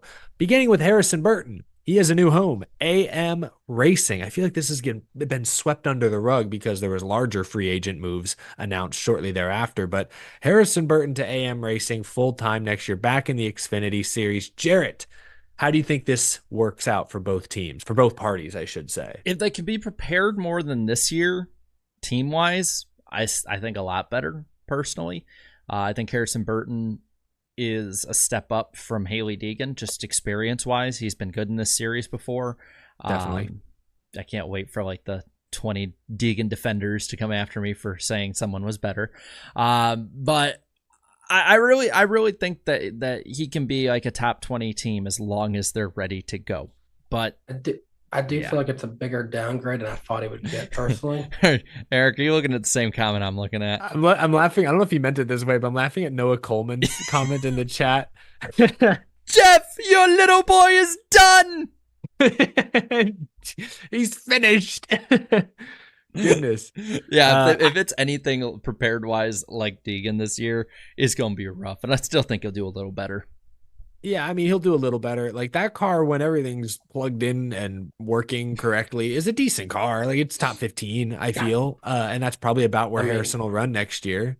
I mean, unless there's things happening behind the scenes I don't know about, it seems like that ride could be a place where young careers go to die, because I don't know if Hailie has anything set up for next year right now. It's a career cradle robber.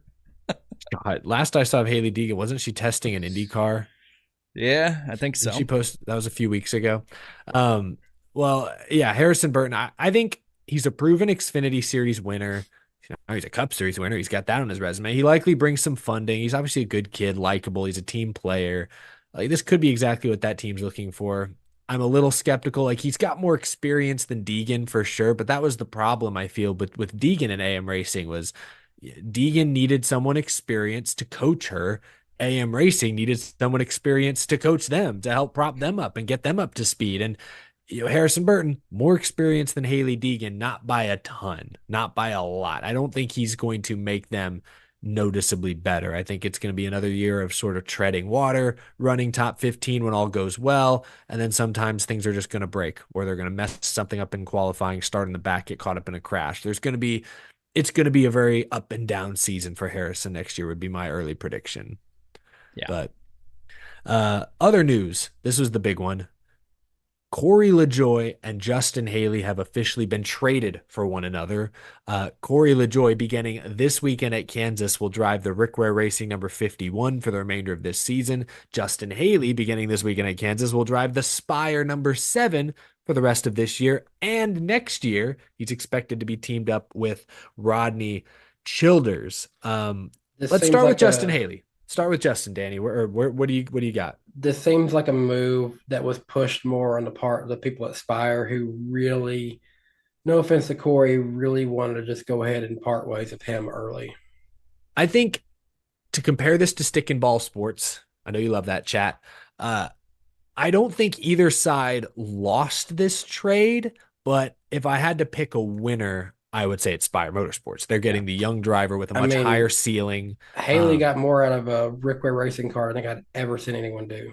He's had a few just standout runs this year. Like, you look at the actual results, I think he's like 32nd in points, but his average finish this year is like 23rd. And I looked it up last year, the 51 car had an average finish of close to 30th. So Justin Haley has helped drag this car from the depths, and he's getting rewarded for it with what I think is a upgrade. Honestly, the real loser here is RFK to lose Haley from their pipeline. But were they really going to use Haley? I mean, it sounds like they were going to pass him up for Ryan Preece because he has a relationship with Kroger. It all comes down to funding. Yeah, I mean, sure, in a few years, Brad is going to probably retire, and it would have been nice to have someone like a Justin Haley you could plug in. But in this day and age, 3-4 years is like an eternity. He's going to mini Hendrick. That's what they say. It's hard to beat that contract when Rick Hendrick's name is on the I, deal. It's I'm, hard to beat that. I need somebody to do it, whether they have AI or just really good artists. Somebody have like a picture of Rick Hendrick and then like a really squatted down tiny Rick Hendrick. It's like, if anyone watched Oni Plays when he has like Little Trump and he's like doing that cartoon, like somebody can do that with Rick Hendrick and just mini Hendrick. I would love to see that. Tag me and I'll retweet it as long as it's like appropriate. I doubt it can do Rick Hendrick, but I am going to put that into Twitter's Grok AI system to see if it can make that. Hello, Rick. How you doing? I'm doing really good today. Really good. Little Hendrick. Really good. It's a win for Haley. It is a total win for him. I mean and it's a win for the team too. Because the team gets younger. They have a solid young core to build with, on top of getting Michael McDowell, who I think will be solid for a year or two. Team on the up and up. And now you have your weakest link, bringing Rodney Childers in. I like the idea of getting Justin Haley ready to go, have him, be acclimated with the team so that it can help Rodney Childers fit in better. And then you just you roll into 25. You're not having to have like that third of a season like this year that Rodney Childers had, getting used to Josh Berry, brand new, everything like that. It's just, I think you roll right on into it. And I think that this team, one of the Spire teams, points wise, will be competing for a playoff spot next year at this point. I really think that's possible. Especially if they do turn into a tier 1 Chevy team like a mini Hendrick that's been rumored recently. Absolutely. I mean, we saw this year Front Row became a Ford tier 1 team, and McDowell ran about how he's run in the past, but Todd Gilliland took a big step forward. I think Carson Hocevar flirted with top 20 in points this year. As a rookie, he's likely going to get better, and Justin Haley is for sure going to make that 7 car better. So I'm with you. I think this is a good move. I hope we're not all overselling Justin Haley too much. He had a really good year in trucks back in the day for GMS, won a few races, but if you look at his Xfinity resume, he made a championship 4 during the pandemic season, but all of his wins were super speedway wins. It's not nothing, but it's also not as much of something as maybe we'd like to make it. I think he's good. He's way more experienced than almost any other 25-year-old driver out there, but I do hope we don't set too lofty of expectations. I think if he's top 25 in points next year and contends for top 5s a couple times, I think that's a successful year for Haley. But we'll see. Maybe if they truly end up in the Hendrick pipeline, then expectations will be much higher, and they probably should be. Some folks are comparing them to Stuart Haas. Like this will be the next Stuart Haas when Harvick won that title. I mean, hey, Rodney Childers is involved. Maybe it will be. I muted it when the sirens went by and a louder one showed up. Oh my gosh.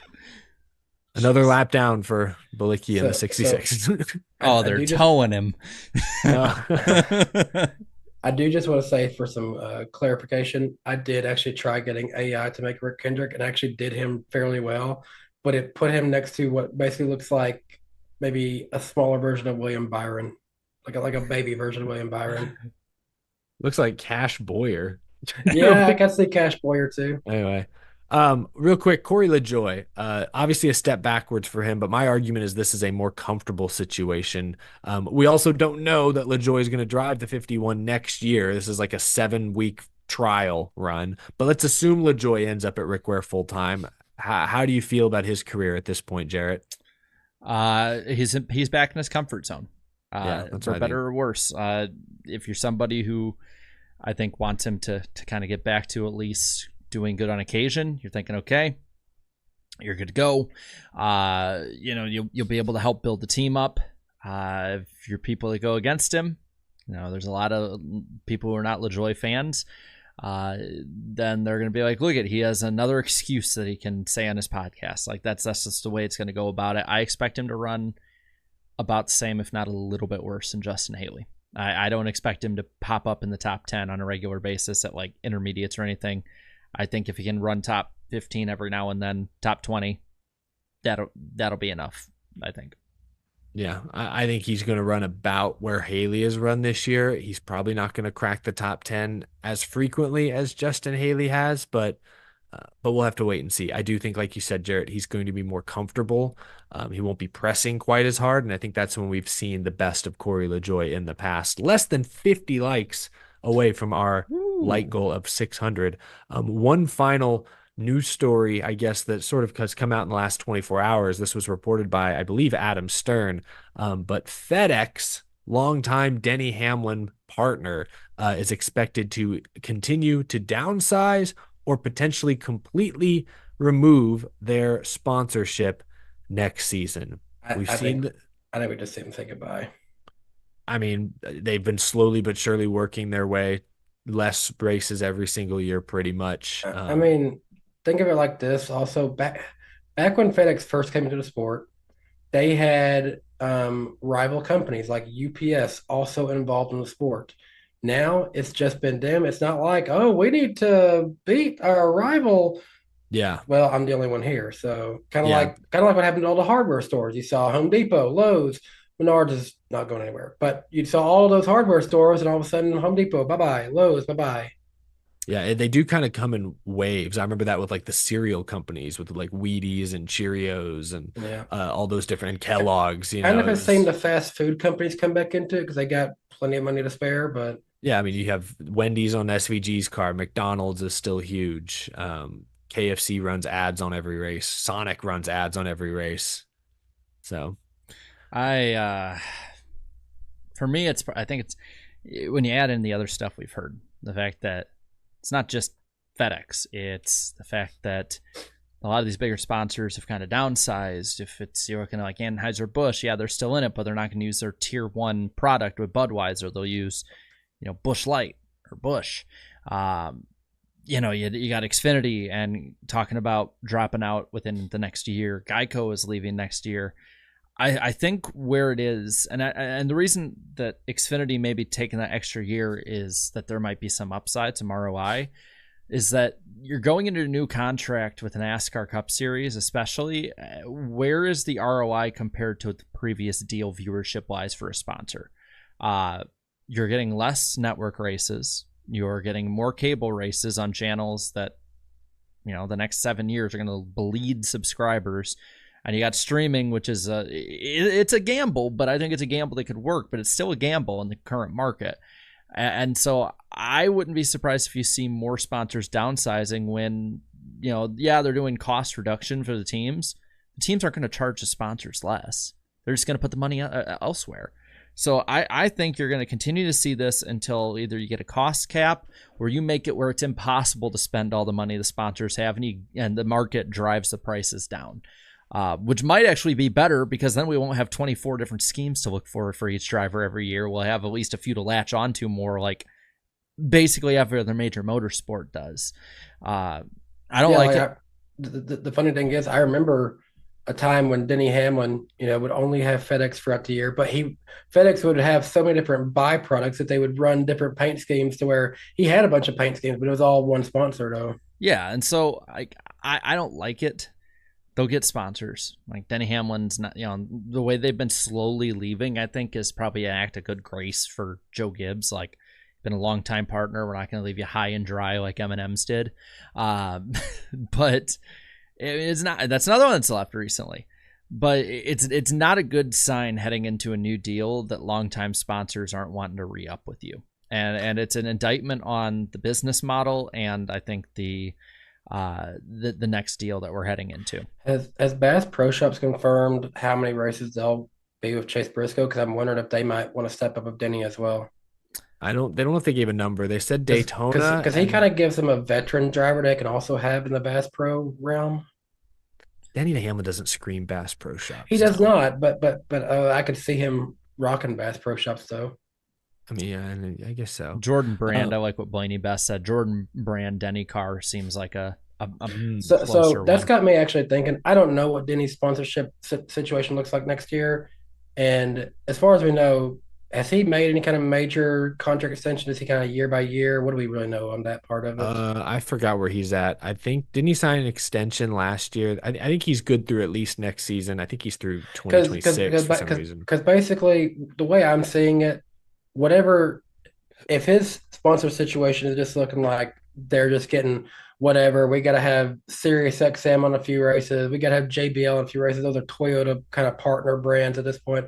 If they got to do more stuff like that, I could fully see him finally biting the bullet, driving his own car, because He signed a that multi-year extension this year. multi-year. Okay. It was at the end of it was last September. It was 1 year ago. He signed It a says multi-year. it says on J-Ski 9/4/2024. That would have been like a few days ago. So it was no, it was 9 was 4 a couple 2023 weeks is ago.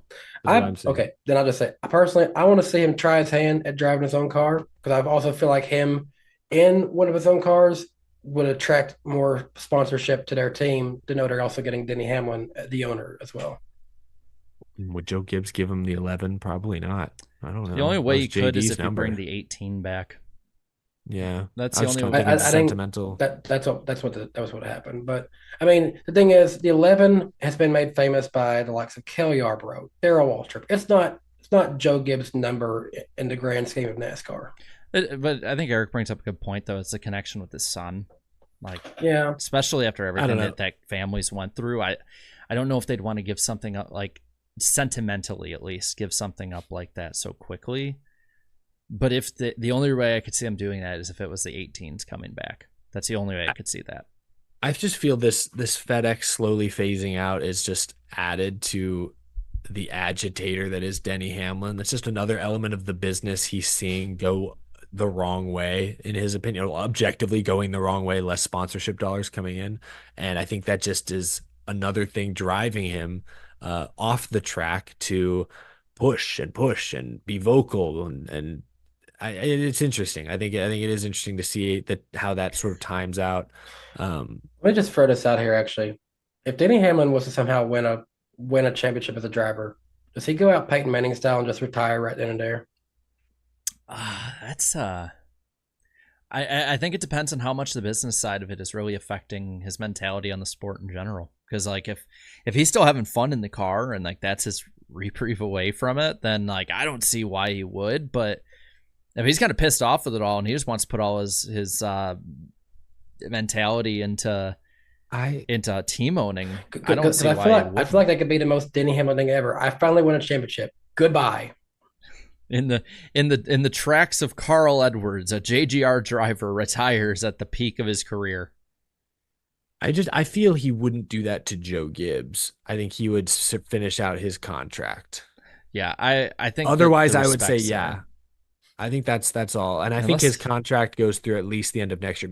Next year could be his last year on his current deal. It does say We don't know. 25 on the J Ski too, but it says 25 plus. So Yeah, so it's an unknown. I think it's safe to just assume he is year by year, essentially.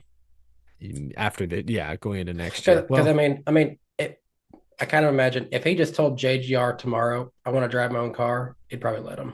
I mean, they might move some money around, but yeah, like they have a good mutual relationship, but that would strain it, is what I'm saying. Like, why would you not just wait one more year, finish out your deal, and then leave? And who would they get? Like that To replace him? viable. They would We're need someone way down the line. they Finally, would get- Corey Haim gets promoted. Gibbs bites the bullet. No, they would get someone who can get a lot of top fives. Second place finishes. Sheldon Creed, for example, he can get them. They can get them second place. I guess I know Haim would make sense, but they've done everything to show they don't want him. The Chandler Smith one, I think that deal is kind of going by the wayside, isn't it? Like I saw something about like people saying that's iffy. I don't know whether or not it is, but I It's wouldn't just hard to put tell him with all up. these No one- Xfinity guys are there with money. I mean, no disrespect, a lot of them can drive, but like Creed brings money, Herbst brings money, Chandler Smith brings money. No I mean, one, they don't- knowing what we know behind the scenes, John Hunter Nemechek didn't even get to 19 this time. He's never gonna get more than what he's got right now, I feel like. They poach Connor Zillich. Well, yeah, maybe. Yeah. I like how they're By the way, I like how they're counting down the likes in the chat because they're like 17 away, and then there's somebody here. We need 785 likes now. Oh wow, moving the goalpost much. Hey, I'm just proud of you guys. It looks like I don't even have to gaslight today. No, I think by the time we finish our accountability and prediction segment, it'll probably be time to do the random driver of the week. So this is our prediction segment. We start with the accountability segment. Jarrett has gotten 27. Is this the order we do this in? No, we do the accountability first. No, we do the just like the Tennessee Titans, I don't want to talk about this right now. I'm lost. I don't know where we're All at right. right Well, now. what Jared, we take do? over. Yeah, I'm what we do lost. is so each of us will make 3 NASCAR show motorsport predictions. Keep track of who's right and wrong each week, and we'll try and keep the predictions concise. And so let's start the accountability here, starting with yours truly. I said that Eric would drop an F-bomb by the time he hosts again today. He didn't. Good job, Eric. Yay. Wasn't a All potty right. mouth the last 2 weeks. Look at me. I I can said swear right now. I also said a top 5 seeded driver in the 24 Cup playoffs would be knocked out in the first round. Denny was 6th going in. He looked like it's like, oh, if he wouldn't have been penalized, maybe, I don't know, but well, I wasn't close. Eric, you said CJ Stroud would throw more touchdown passes against the Vikings than the amount of combined overtime finishes in the Bristol weekend. Congrats, CJ got a garbage time touchdown, and there were no overtimes. That's sad that it took that few. That's so big. Of all weeks for there to be 0 overtimes. Thank you. And Thank it was you, NASCAR gods. 34-7. On the wrong side, you said that Connor Zilic and Corey Day would both finish top 10 in the Bristol truck race. Neither did. Zilic was running there. Running there, yeah. And Danny, I had to minimize the font again for you. So here we go. Yay. You said that Alex Bowman would make at least the round of 12. You were correct. You also said Dale Jr. would be top 8 in the Xfinity Bristol race. You also were correct. Those are the good ones. The bad ones here. Ty Dillon would win a truck race. That did not happen. And he's out the rest of the year. He's gone. I can't even think on Talladega. Dang it. You said a Toyota would win the Bristol night race. I think other than Bubba and Reddick, Toyota didn't lead a lap. And it was like they only led like 4. You said only one playoff driver would win in the round of 16. Kyle Larson said, no, I will win again. You said Slap would make a reference about his Japan trip in the chat last week. He did not.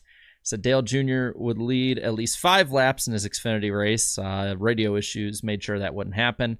And that JGR Motorsports would win in the Bristol Xfinity race. Honestly, that's the one I'm most shocked that I didn't get, honestly. That's true. As for the percentages, I'm leading at 43.55, Eric at 34.21, closing in. He's got single digits to make up now. And Danny, actually, you improved with that because you got better than the last couple of weeks. So 27.27%. I don't have big goalposts to move right now. So here's what we got. I'm gonna lead us off on the predictions. And I'm gonna swing for it right away. Alex Bowman will make the round of 8. Solid. Okay. I won't go. Okay. I'll wait. Save my bolder one. My first prediction: Connor Zilic top 5 this weekend at Kansas. I'm gonna go ahead and just use my 2 since it's kind of close to what Jarrett said. Alex Bowman will carry his momentum with a top 10 finish this weekend at Kansas. Let's see. I think at least one Spire driver will make the 2025 Cup playoffs. Okay. I think there's good drivers. I sort of predicted this earlier. I'll double down on it. I'll put it in, write it in stone. Justin Allgaier, Xfinity champion 2024. Ooh. I could just say championship 4 appearance, but he's been there, done that. That's a gimme. I'm going all the way. He takes home the big, well, I guess the medium-sized trophy in championship weekend. This is a weird one. Something will catch fire this weekend. I don't know what, but something will catch fire at Kansas Speedway, whether it's in racing action or not. This was the track that had the fire over turn 1 about a decade ago. They had to throw a caution for because somebody at a campsite, like the campsite caught fire and smoke went all over the track. So yeah. I've seen wild stuff. I don't know what it'll be. Something's gonna catch on fire. I've seen wild stuff at this track, man. I would not say that is unrealistic in any way. I'm gonna make a prediction for this weekend as well. This one will be about me, so host show related here. I think at least one person will come up to me while I'm live during one of my post race streams this weekend. Probably I think happened last year. Hey, if you want, hey, I'll just say it now. I'm gonna be up in the stands live after the race on my phone. My dad will be sitting there waiting for me. We're gonna get a message from Jarrett the next day. Danny, my phone caught on fire during my live stream. Actually, my phone ended up getting in water yesterday, so it was like the complete opposite. It'll be a complete turn of events in like 4 days. Hope your microphone is still working. It is. I have another show/host related prediction. I don't know if it's been there in previous years, but in the spring, it was my first trip to Kansas, and out over kind of near turn 1, they had a pickleball court set up. Yep. Jarrett, I challenge you this weekend. I will defeat Jarrett in a pickleball game at Kansas. I've never even played pickleball. I've like not played like an official game before, but I've like hit the ball around before. Let's do it. I am showing you guys the Meat Canyon pickleball video after this. Okay, I kind of want to say that. I guess this is on me to look out for, since the two of you guys will be at the race. But the photo finish will be shown at least 4 times during the Sunday race, even though it probably shouldn't be shown at all, honestly. Why shouldn't it be shown at all? During the race, or like the whole broadcast, or like just pre-race involved? No, not pre-race, just during the race. They're just going to run. Did you know earlier this year? 4 times. That is kind of a lot, but okay. All right. I'm prepared to get that one wrong. Oh, this is gonna be a fun weekend, but before then, guys, you got to turn off your chats.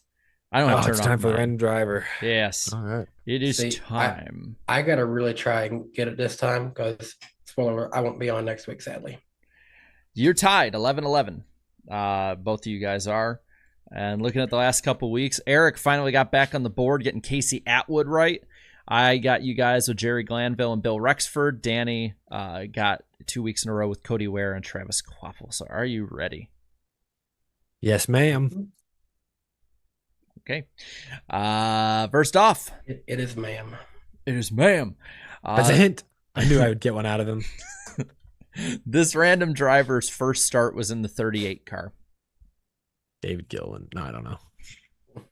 Is that your guess? No, that's a hint. This random driver won a race with his car on fire. Okay. Something will catch fire. That's a hint. What I mean is, like, the story is the driver's car was on fire the last 2 laps, and he drove it around with the back end with a fuel fire raging. Oh my gosh. Okay. Wow. I don't remember this. Yeah, I don't remember this story. Maybe something will jog my memory. This random driver actually had 2 races won because of scoring errors being discovered. When you first said he won with his car on fire, my first thought was Stenhouse in that Iowa race. I don't know if his car ever actually caught fire, but he won because of scoring issues too. You're going way back. You're going way back. Yeah, hopping in my time machine here. It's definitely an old driver. I feel like it's when the round car is racing on dirt or something. This is like a Flintstones car running in there to drive it. This random driver was a 2-time most popular driver winner. Oh. So it's not an Elliott or Earnhardt. When did they start most popular driver? The 70s? 80s? Actually, this would be good information to know. I'm not going to tell you guys. What an ass. This teacher is not grading us on a curve at all. This random driver. You can't quiz us on stuff we don't know, teacher. Gosh, I hate Mr. Lundberg. This random driver was tweeted about once by Mr. Lundberg, but never by Mr. Eastep or Baldwin. Mr. Eastep was my father's name. So it's only someone Jarrett knows. Gotcha. Classic. This random driver ran in Buicks, Plymouths, Lincolns, Chryslers, Dodges, Oldsmobiles, and Fords. Got a single Chevy. Wow. This random driver only raced in 2 Daytona 500s. Yeah, they're old as dirt. This random driver won a Daytona 500. Oh. Man, I gotta go way back. Come on, brain. Maybe not think. so old. Think. I got the chat. It's a bunch of them are like, Curtis Turner. It's like, we used him. Have they gotten it right yet? No. Oh, chat, get shit on. Whoa, how have they not gotten it? Oh, hello. I've got the Oreo. Oh my Oreo. gosh, he's got it. For those that are listening right now, Eric has what do you have, Eric? I have, it's the zero sugar. I have a can of Oreo flavored Coca-Cola zero sugar, and I have the remaining few Coca-Cola flavored Oreos. After I celebrate my random driver of the week win, I will be taste testing both at the same time. Science said it couldn't be done. Do not try this at home, kids. Side note, I'm just gonna say this. Oh, props to Amelia, because I know there's huge stairs she had to come up holding a dog and holding the Oreos and holding the drink. So props to her for that. Impressive balancing act. Yeah, she'll appreciate that. All right, back to the game. Lock in. Here we go. This random driver was part of NASCAR in some way up until 2000. I was gonna say, I hope he's part of NASCAR. Up until 2000. I can't believe the chat hasn't gotten it. Maybe they've gotten it by now, but the fact that they hadn't gotten it yet, that makes me think any of my thoughts are way off. This random driver was born 110 years ago. Old as dirt. Danny just keeps repeating that. This random driver has a career win percentage of 12.6. Oh, so they good. So they were good. Yeah. I have a guess. Go for it. No, I don't. Lee Petty. Oh, that was going to be my guess. Your guess, Danny? Please tell me Yes. it's not that. It is. No way. You're kidding me. No way. You're joking. No way. I was literally about to say I have a guess, and then you said it first. I was like, and you're like, no, Lee Petty. Do it now. That's too. Put it in. That's too obvious, isn't it? That's why I Eric, paused. if you lose this year to Danny, it's because you Oh choked my. so many times. Jeez, This that's is like the your worst fifth one. one, I think.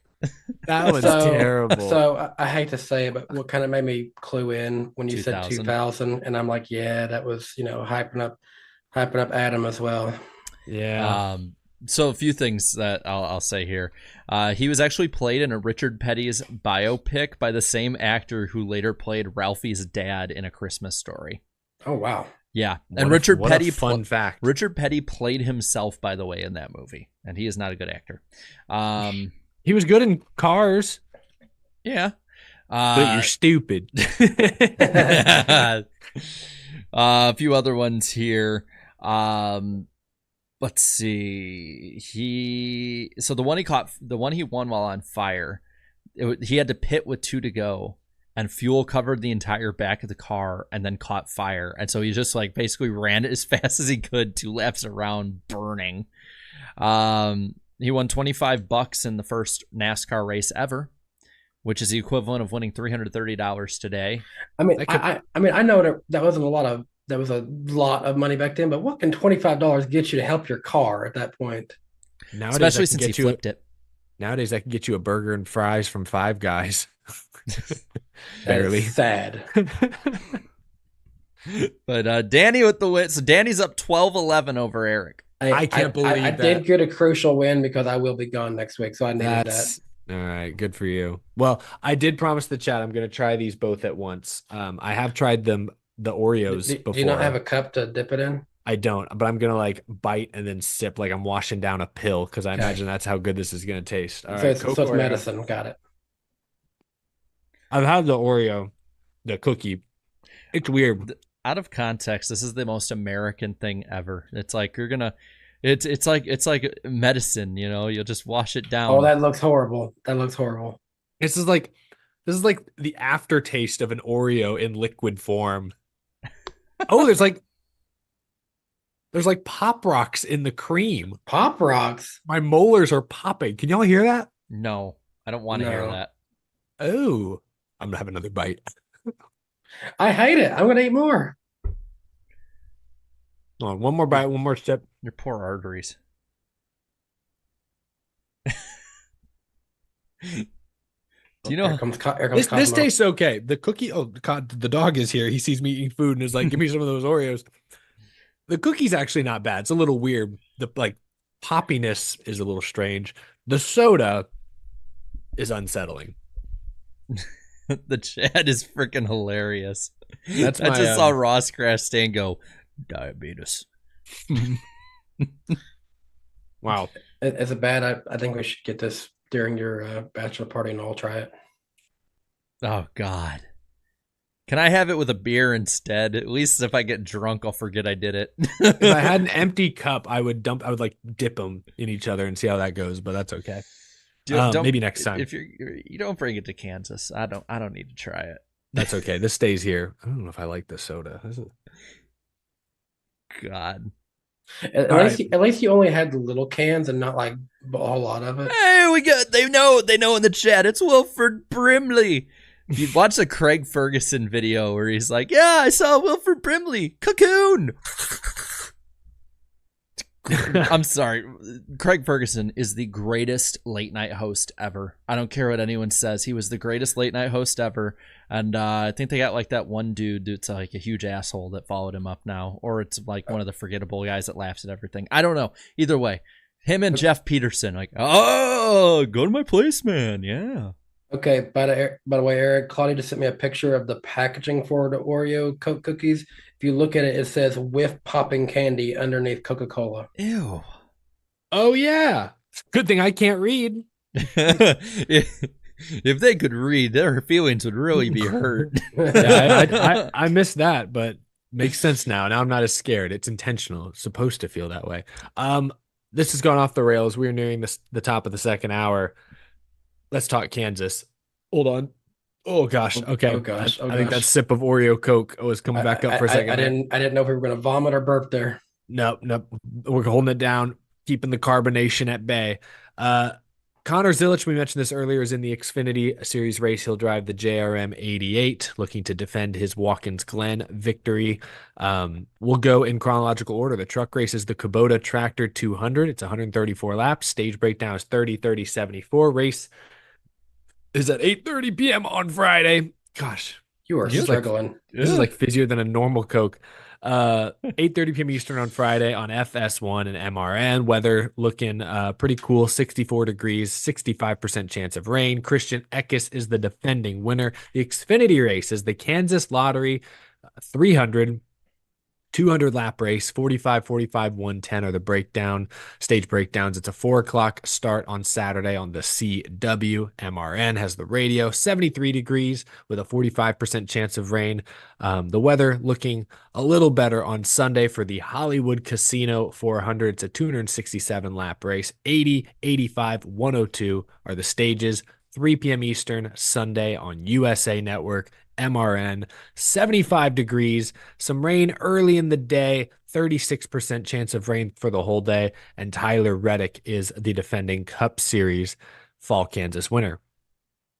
Now, ladies and gentlemen, for my favorite part of the show, I may have lost Random Driver of the Week. I may be losing the prediction segment, but your boy is no longer losing the NWP pick points.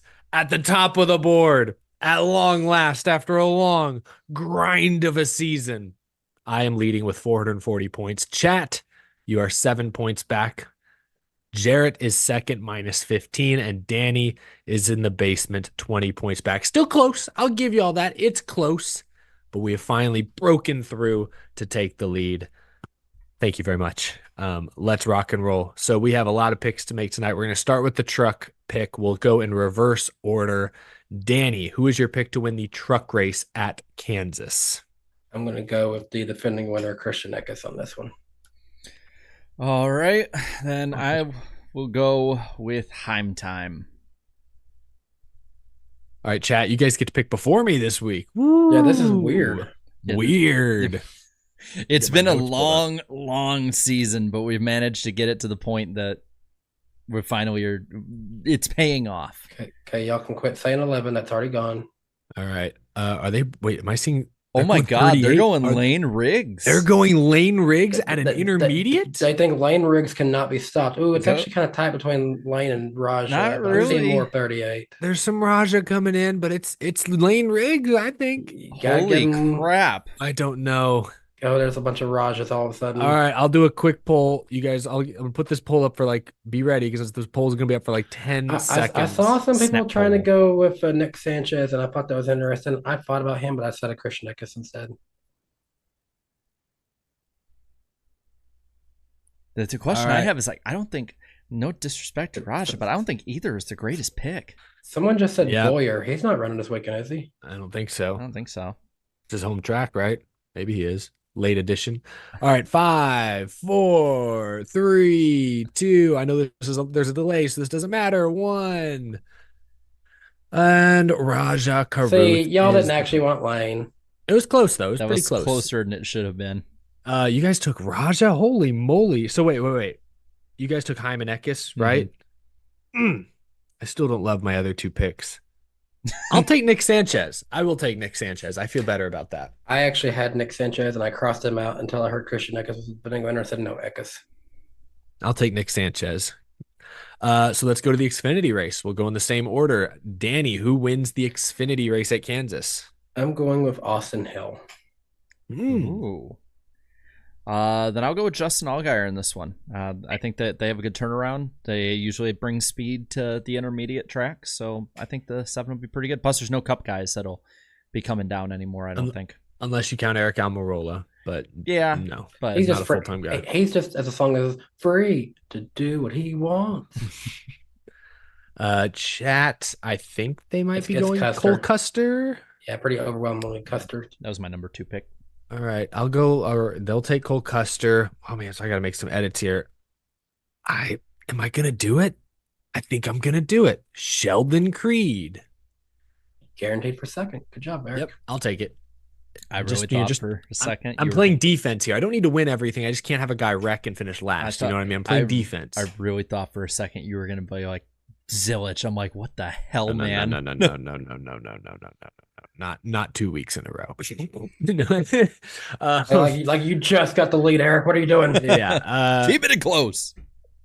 Let's move on to the Cup race. We'll start with who's gonna suck in the Cup race at Kansas. Danny, who you got? On his way out, Daniel Suarez. We're doing like TV show jingles.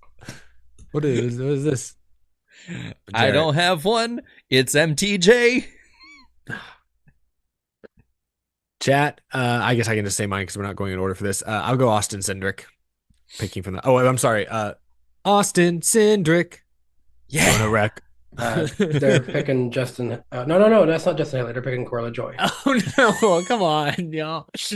Not in his first So I'm race thinking- with Rick Ware. Wait, is Jimmy racing? Oh yeah, he is.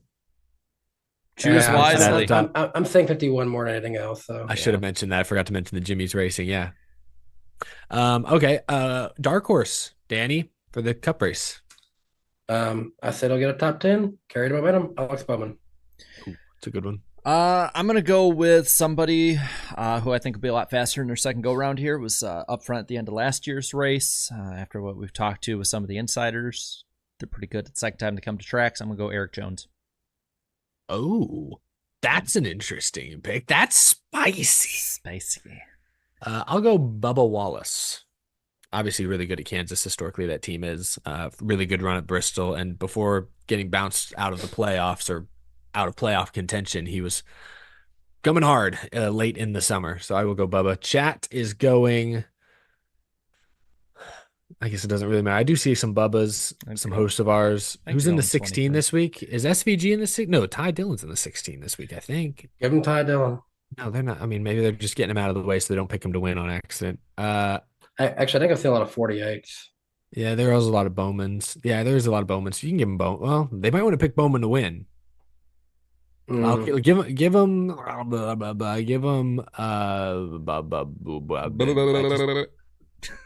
It's either All right. Dillon or Bowman, so I give him Bowman.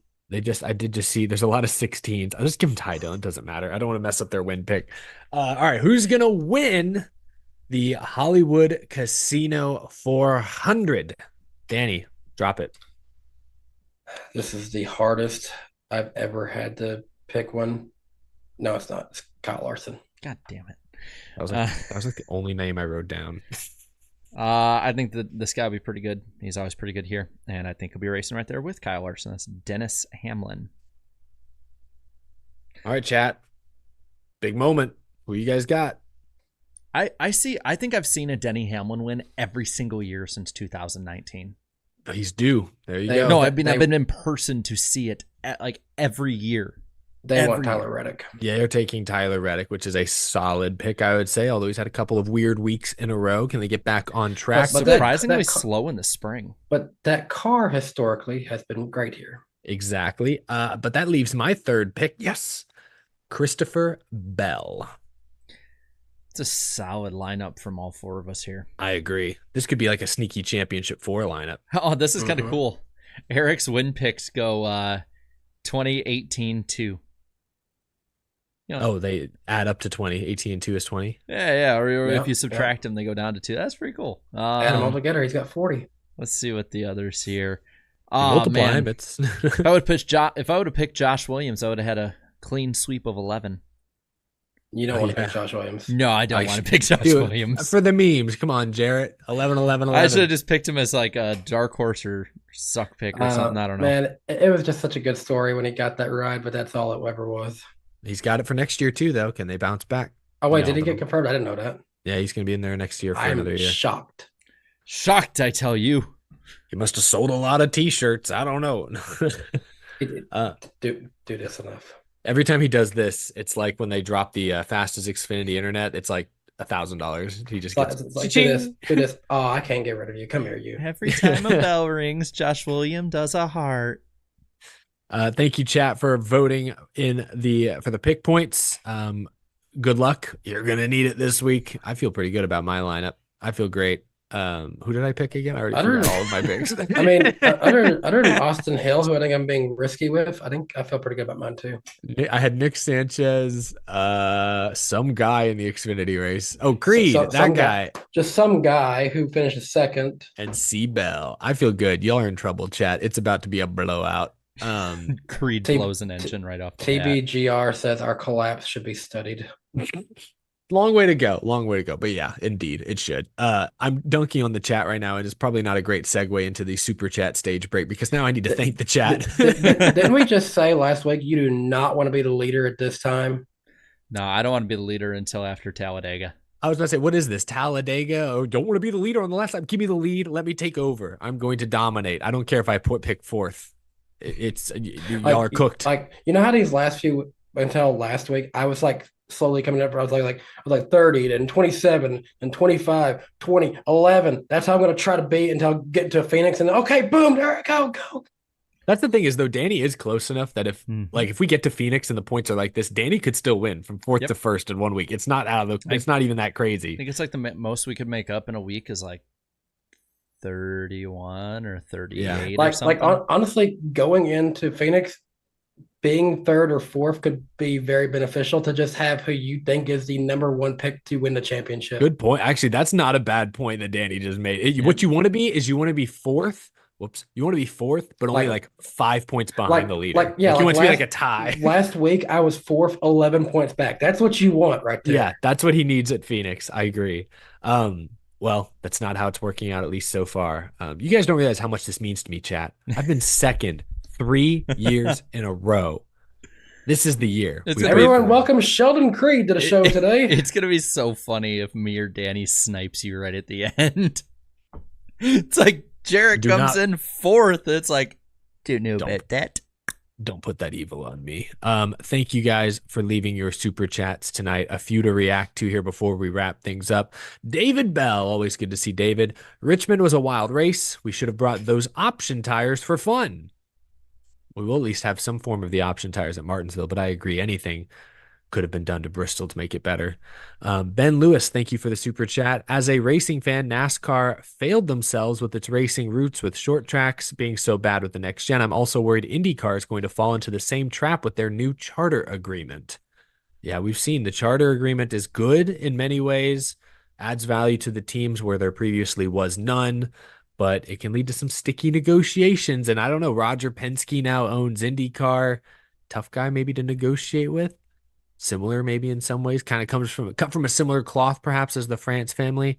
I guess I don't know for sure. I've never negotiated with the Frances or with the Penskes, but we'll see. We'll see how it goes for IndyCar. I'm just glad that guaranteed spots into the Indy 500 did not become a thing. I'm glad that was left on the cutting room floor. Grid flow. Do you think we need to put the dirt back on Bristol? No, I guess not. Although I didn't hate it, but no, probably I not. had fun with it. Larso says, has Elliott ever dominated a race like Larson?